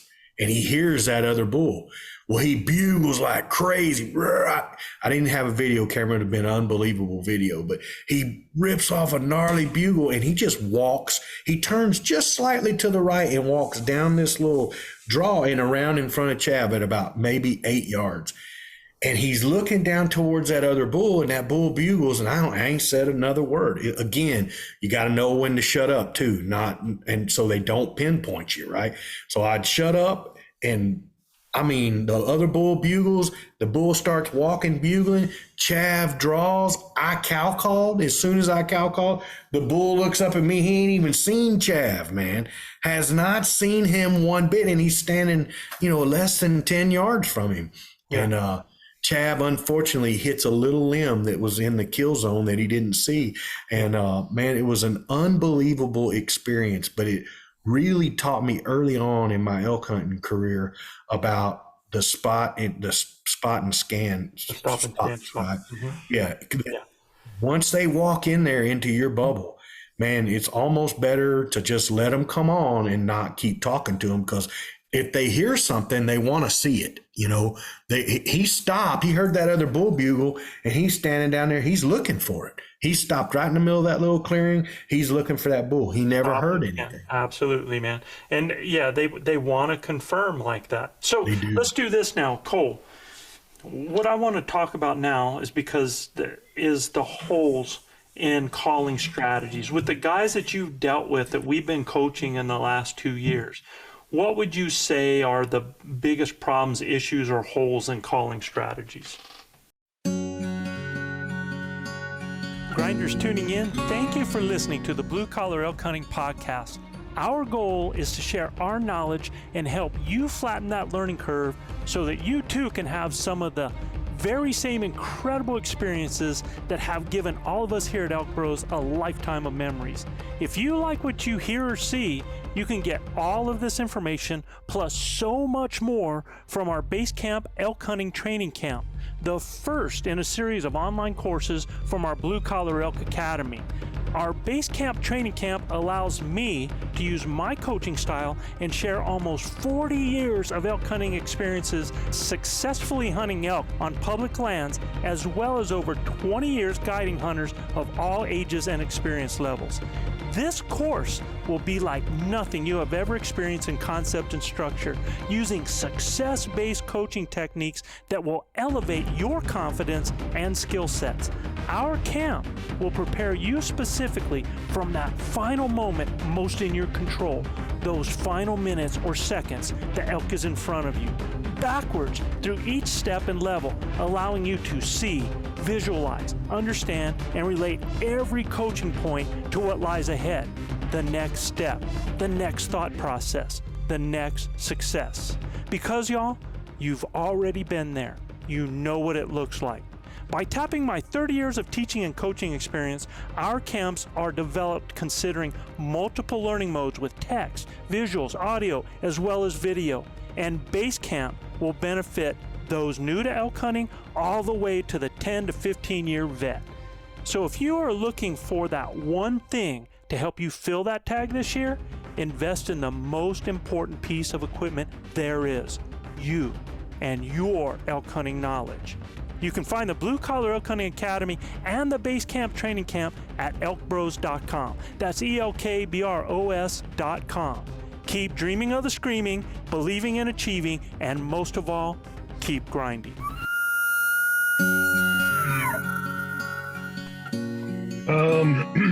I think the biggest thing is maybe some of them going more advanced on their actual calls than what they probably need to be doing, because they're just not understanding maybe the meaning of what the bull is saying or what they're even saying. I think that's a big thing. And then just getting their sounds to be quality sounds, like reed placement and, understanding what you're, if you're making a cow sound or if you're making a calf sound or, any of those things. Mm-hmm. And then I think understanding what a scenario is to like us elk pros. Yeah. Right. I think that people just don't understand the freaking, what would you call it? I mean, it is power, but it's also so theatrical that people don't believe that we're actually doing that. Right. They just don't, like, there's no way you're sitting there making all those noises and you're throwing rocks and you're crashing sticks and, or you're not doing any of that depending on the situation. People just don't get that. Oh yeah, we started a party and then next thing you know, we had people standing at the door waiting to get in. Sure. Yeah. That's right, buddy. And so, like when you were talking about, I want to go back to what you said, because you're right. As far as the call, some of them, and when you say quality calls, guys, you don't have to sound like the perfect bull.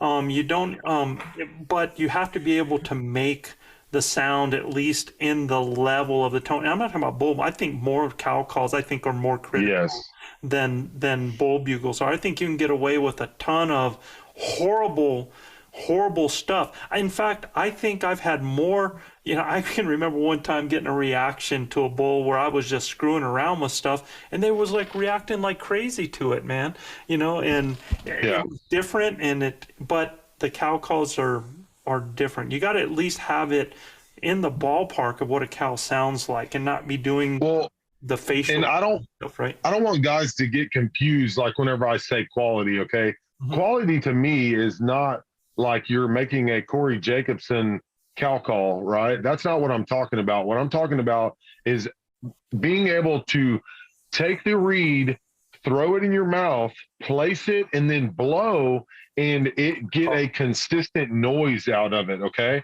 Maybe that's the way I should put it, because everybody's voice, their cow voice, their bull voice, their person voice is all different. And I've actually been sending clips to guys like, hey, don't worry about your bugle sounding kind of, let's call it the Idaho flutter buzz. Shout out to Brent. The kid had one of the worst bugles I've ever heard in my life, but they got it done in Hunt Warz. Called in 5 different bulls. Yeah. You know why? Because he was consistent, and that was the sound that was his signature bugle. And it wasn't just the bugle he was using. He was doing other scenario things with it to convince, right? Yes. So what you were talking about as far as the scenario. Now, before I get to the scenarios, before I jump to that strategy, you said something about they really don't know what they're saying. Can you give us an example of that? Yeah. So this happens, I think this happens a lot, okay? Guys hear this a lot, and I totally agree with it, but on certain things, I don't think this is to be true, okay?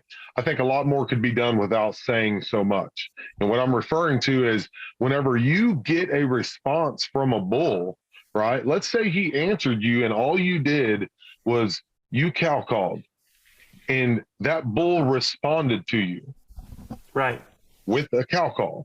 Right. At what point do you think you need to introduce a bugle to that scenario? Right. Yeah. Do it one time and you'll figure out why he shut up. Why you shouldn't have done it. Why you do it the first time and you'll go, man, he just ran away. Yeah. So, and it's real understandable, because most people equate a bull's bugle with him being aggressive. Right. And that's just like when we say we're aggressive callers, people think that we're going around doing challenge bugles. No, that's not what we're doing. By being aggressive means that we're putting calls in the air. Yeah. Now, and when it comes to putting calls in the air, is that even that has to be organic, not repetitious, have some space. And elk don't continually just go. Needs to have some texture too. Go. No, it's it's a yeah. And then you don't hear anything for a few minutes, right? Or unless you get you get one of those commanding S buzzes is what I call them. That's the only thing, and people hear me. So it's like,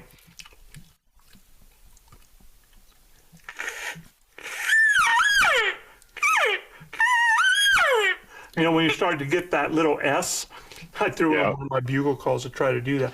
But when you get that continual S sound in there, where it kind of goes up, down, and up like that, and they start buzzing it.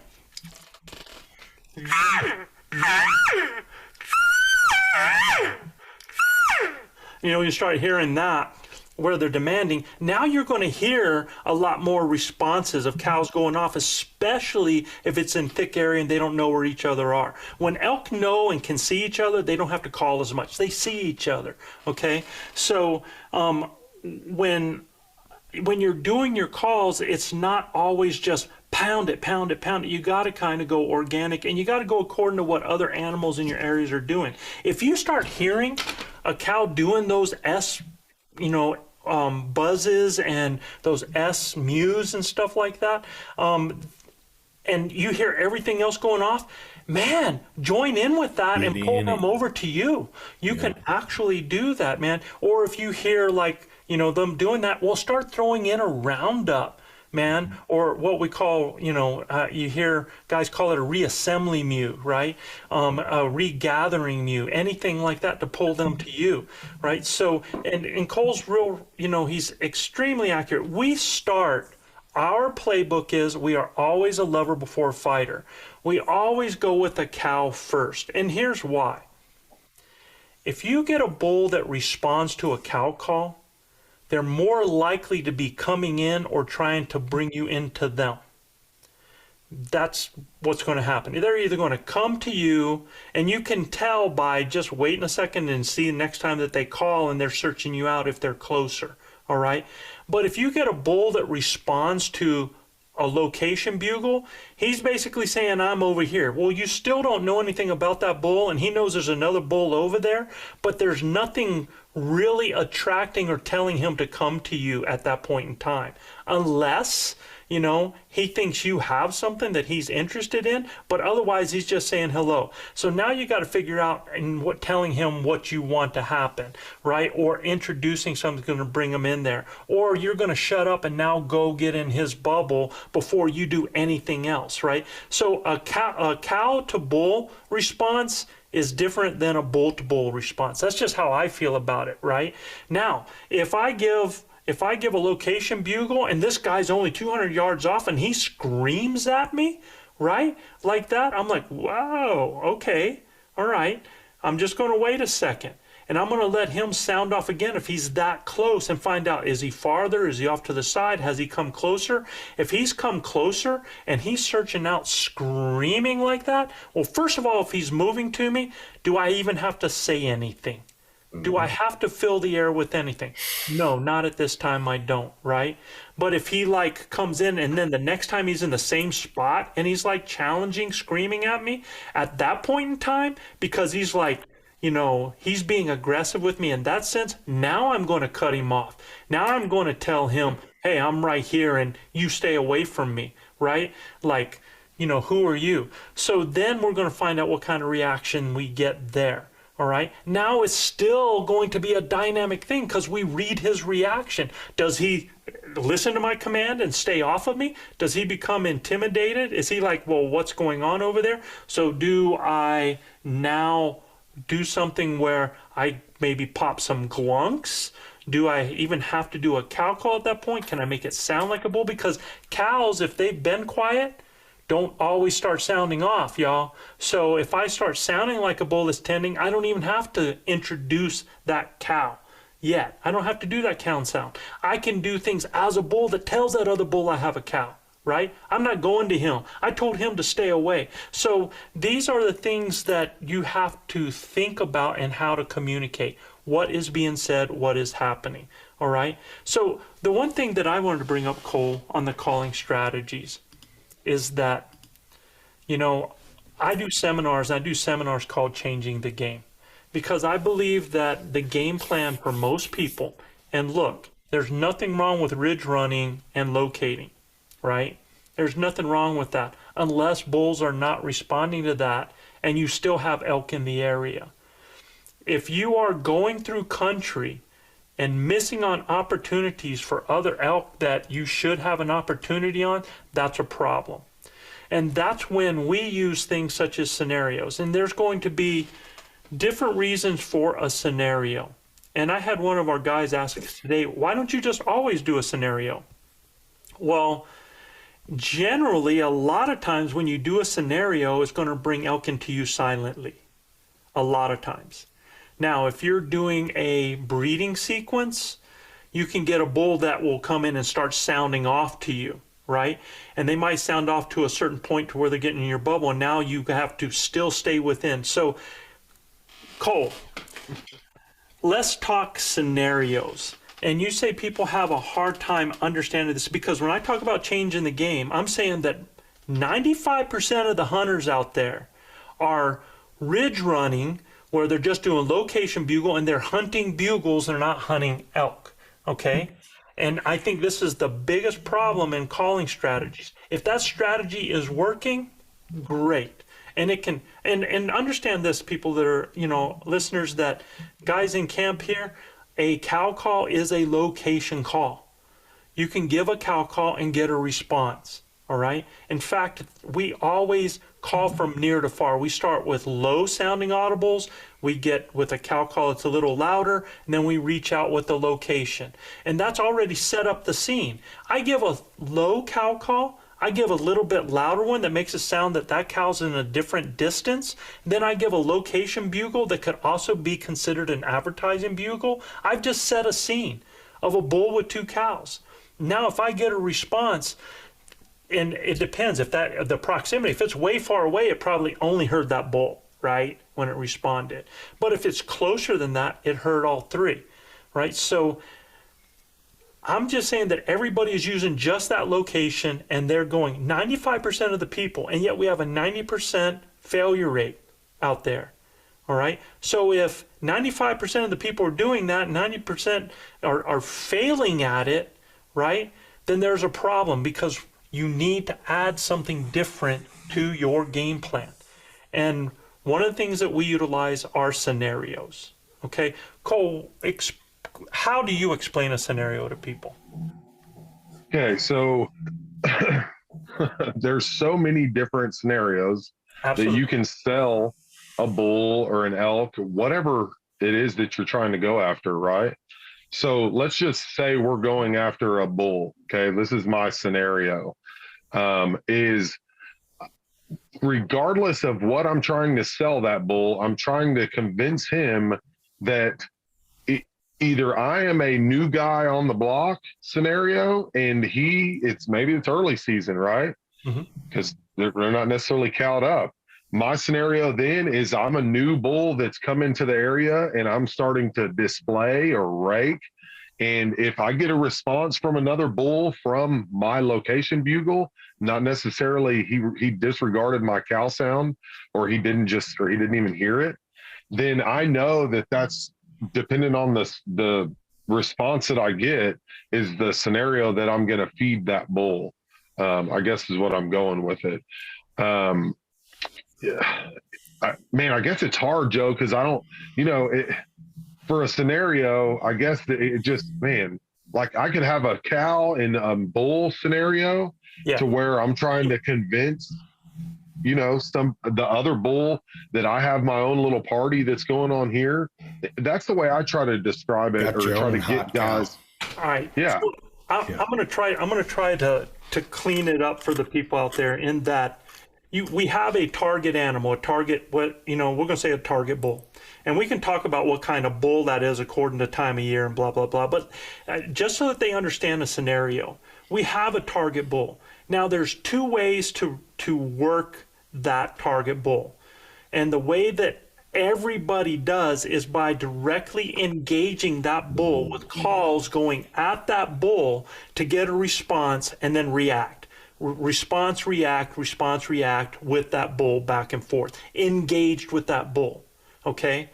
In a scenario situation, we have a target bull, but we act and put on the play of other elk that are not engaging that bull, other elk that are engaged with each other, doing elk things.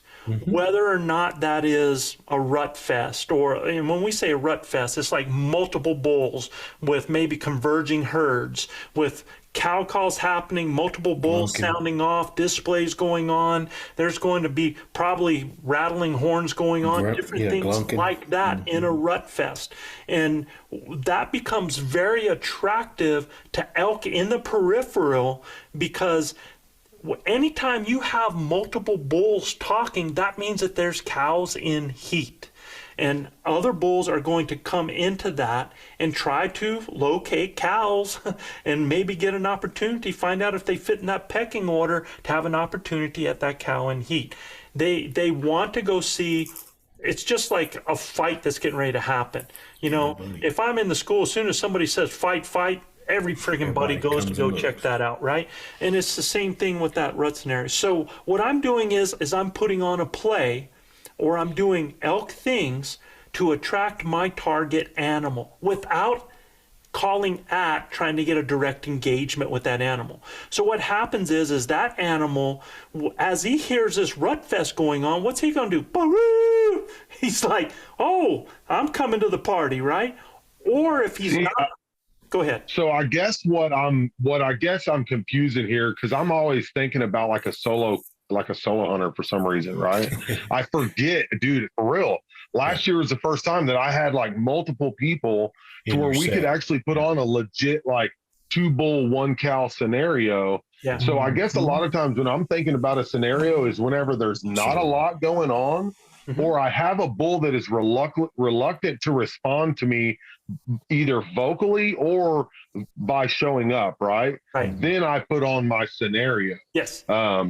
It is whenever I do it as like a solo setup. Yep. And in a group scenario, we are basically, for the most part, we're not even really like, we're all set up in different areas, kind of spread out, and we are building our own rut fest to be able to catch the ear of the bulls and stuff that don't really care for just a cow call and a location view. That's if you have multiple callers. Yeah. Yeah. Yes. And you can actually, and I've done it as a solo hunter, you can put on a rut fest as a solo hunter playing all the parts. I'm telling you, it's work and it happens and it's a lot of fun. Now, and what Cole's talking about, I'll give you another example. There's nothing going on. Like, you're not hearing animals that are really, really worked up.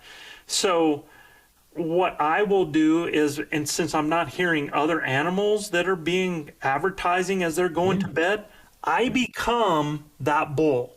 I become that advertising bull with a group of cows moving up a ridge, going to a destination. I play that out as I'm going up. And as I'm advertising, going up that ridge, elk in that area will pinpoint me and start coming to my direction. And again, in situations, depending on their maturity level and their size, sometimes they'll sound off and sometimes they'll just come into you silently. And it depends on time of year. So there's different, like Cole said, there's so many different kinds of scenarios. One of the ones that, you know, you'll hear guys talk about, like a slow play, right? Well, we do a breeding sequence and or we do a cow and heat sequence, or you know, like that. So it's all the same thing, different names, right? And what's happening with that is it just depends on a bull that you're dealing with, whether you've seen them, heard them, you know, and we'll talk about smell later. But if I've seen or heard them, I know that there's a target bull, right? Yeah, or maybe you didn't. Yeah, but that animal's not coming in or doing something, then I have to, like, now I get the opportunity to pick my setup location according to the wind, trying to be probably on that animal's same level if possible. And then I start to find out, okay, depending on what time of year, what type of bull I'm dealing with, I'm going to use different baits because I'm going to determine their motivation. Is there motivation to breed? Is there motivation to pal up with something? Is there motivation just to set a pecking order or just to be part of a herd? You know, what is that motivation? So let's say that, you know, I have a bull that I've heard and I know that bull's there. And I know that that bull's motivation at that time of year has to be to breed. So what do?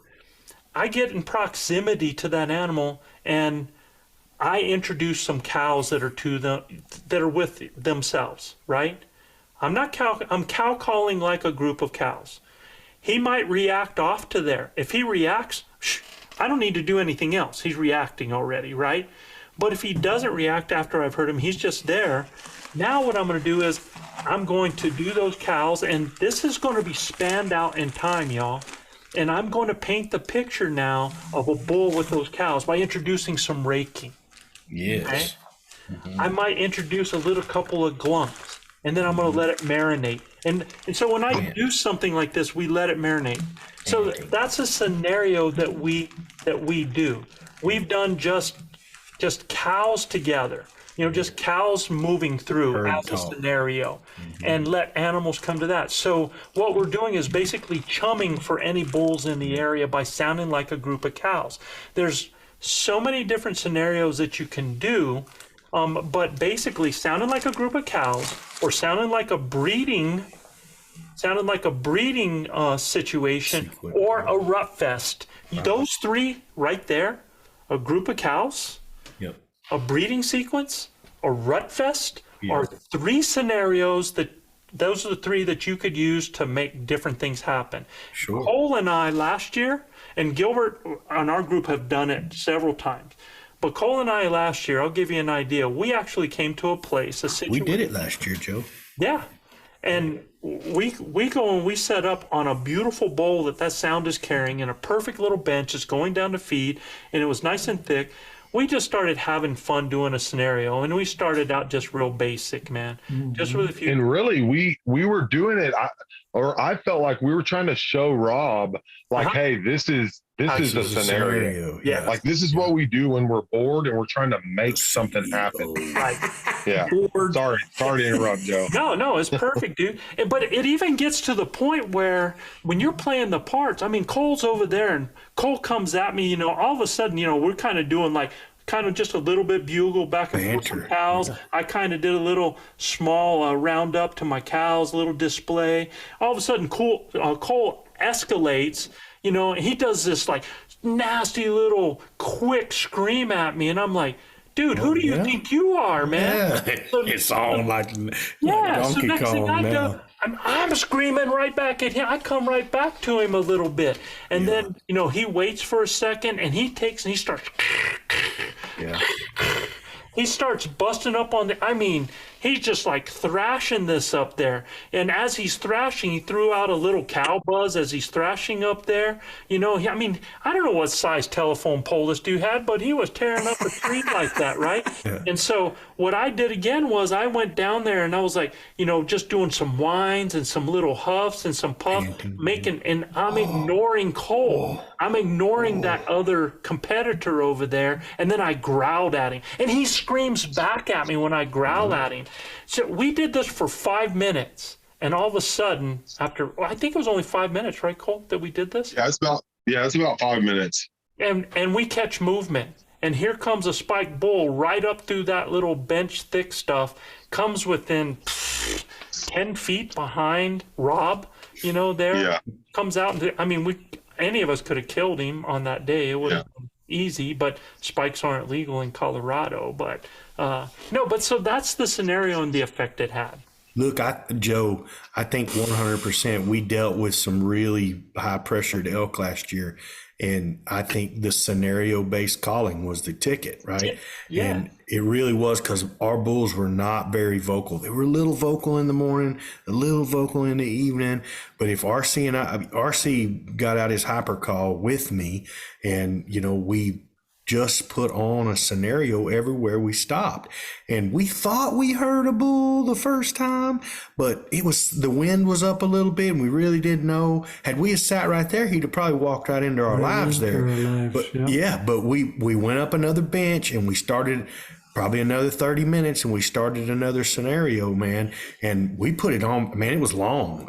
We put on a real long one. I was raking trees. I was, making it sound like a rut fest. He was on that hyper call whining that thing, man. It sounded amazing. And Brendan was like, oh my God, dude, I thought there was a herd of animals up here, And a scenario can be very elaborate, like what you're talking about. It could be a lost calf scenario, right? I imagine we threw a few just of them moving through or making that sound lost.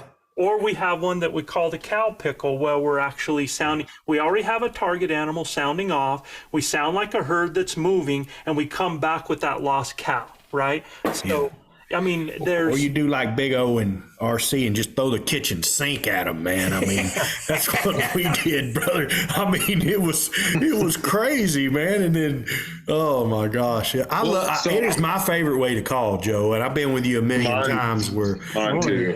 I've been with Joe a million times where we can really, like Joe and Cole did, they make it sound like, and we called a lot of hunters in, man. Well, we did to make it believable. What I've been telling the guys with Hunt Warz, because we've been doing our trainings and we'll be back at one tomorrow. Yeah. I've been telling them, don't be afraid to humanize it, right? Yeah. Pretend like you were telling that dude, screw you, SOB, or whatever your case might be. Exactly. Really act like you were fighting with them verbally, but the only way you can do it is through emotion in your sound. Yeah. Right? So, that's the stuff that really sells it.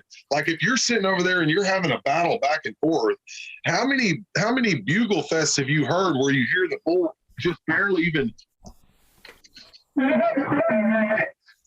he just does that. Like, you can't even, most guys won't even know that that's an elk sound. Right. They make so many different sounds. Just try to humanize it. When you're sitting there trying to talk with your cow and you're trying to set up that scenario of you're about to do some love making, then you need to talk sweet to her. It's just you and her, right? And if the buddy chimes in over there and starts knocking at the door, you just say, hey man, you need to stay back. I'm busy right now. Right? That's when what the house is rocking, don't come and knocking, hon. That's it, dude. Yeah. You just give them that, man, just like that, you know. Yes. And you know, and like Cole's saying, man, when I'm there, I'm like,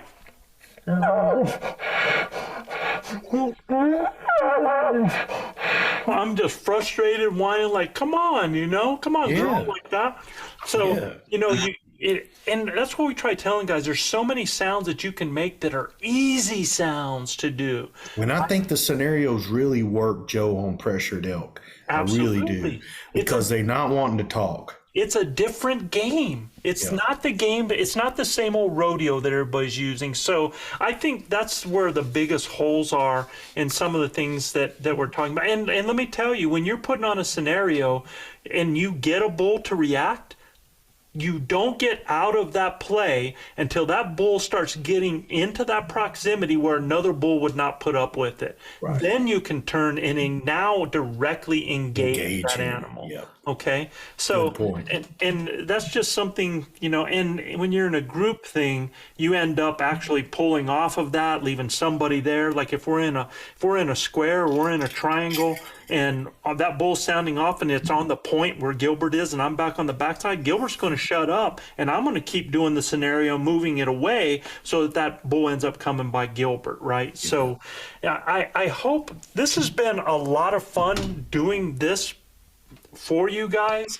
We're hoping that you're hearing some of these messages and trying to pick up on some of this stuff. We talk about a lot of this in our Base Camp online training course. If you want to learn any more about that, we just released another module on finding and locating elk on the course there as well. So that's they're all tools out there. Go listen to Chris Rowe. You can go as deep or as shallow as you want with Chris, because Chris goes deep, man. Yeah. So and I think, and I've been through a lot of academies and a lot of information on the web. Mm-hmm. There is not a better shot placement, pictorial or even description than the one we have on our Base Camp Academy. Yeah. These animals are big animals, but there is an absolute spot that you want to shoot them with a bow and arrow. And if you can get it in the area that we talk about, you're going to raise your hands up and walk up there and put your hands on that rascal 99.9% of the time. There's always going to be that one little thing that happens where we don't understand, right? But I'm going to tell you right now, if you put it in that vicinity where we've shown on that Base Camp module and their shot placement, it is amazing. I'm telling you right now, we started shooting at elk and then we started killing elk and watching them fall in sight when we understood the anatomy and how these animals' bodies work, and even up until the way that their arteries run through the tops of those lungs and everything. It is a serious opportunity for you. If you guys don't understand, y'all got to get away from that shoulder blade and quit being that whitetail hunter and get back behind that crease 6 to 8 inches and let that dog eat. And I promise you, y'all will be eating elk backstrap the rest of this next year. All right, brother, close us out, man. You bet, Joe. Always, guys, if you like what we're doing, please subscribe, rate, and review us. You got to go to Apple Podcast or iTunes to review us, and you can check out more elk hunting content at ElkBros.com. And a reminder to all our listeners, if you'd like your question answered on our show, just send your question to info@ElkBros.com. That's info@ElkBros.com. And like we say down here in the Lone Star State, husbands kiss your wives, wives kiss your husbands, hug your babies, keep your broad head sharp and your powder dry. And we'll see you next week right here on Blue Collar Elk Hunting. Heck yeah, man. Guys, thanks. And as for all our grinders out there, here's some more music from our brother Tony Wintrip to clone out the show. Tony, buddy. Good night, everybody. 2 days, I'll be in Idaho. Down a deep draw. surrounded by some brush. And every time I'd see the white tips get the Rocky Mountain rush, a constant swing of thermals had him sniffing up the wind as the blood and sweat and tears of mine came rolling down my chin. I saw a monster with no shots to take, points on top like a garden rake, tracks as big as a Clydesdale on the run. And he talked trash to me while he ran away, and I'll be back to ruin his day when the elk gods come to call on malicious.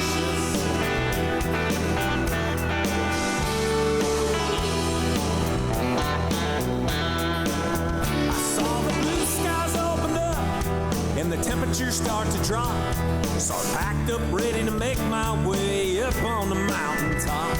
With a quiver full of 6 and 3 blades sharp and ready, my Hoyt was maxed out and all I had to do was hold her steady. Delicious was a man above a man. When he let the thunder roll, you could hear him all across the land. He was painted with a splash of mud, and he weighed more than $1,000. Now it's him and I at Timberline, and he's down to his last stand.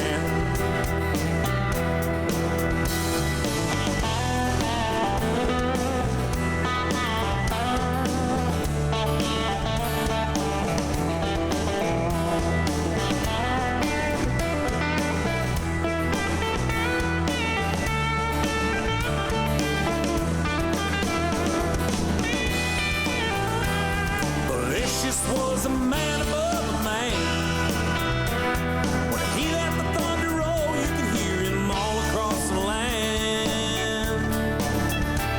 He was painted with a splash of mud, and he weighed more than $1,000. Now it's him and I at Timberline, and he's down to his last stand.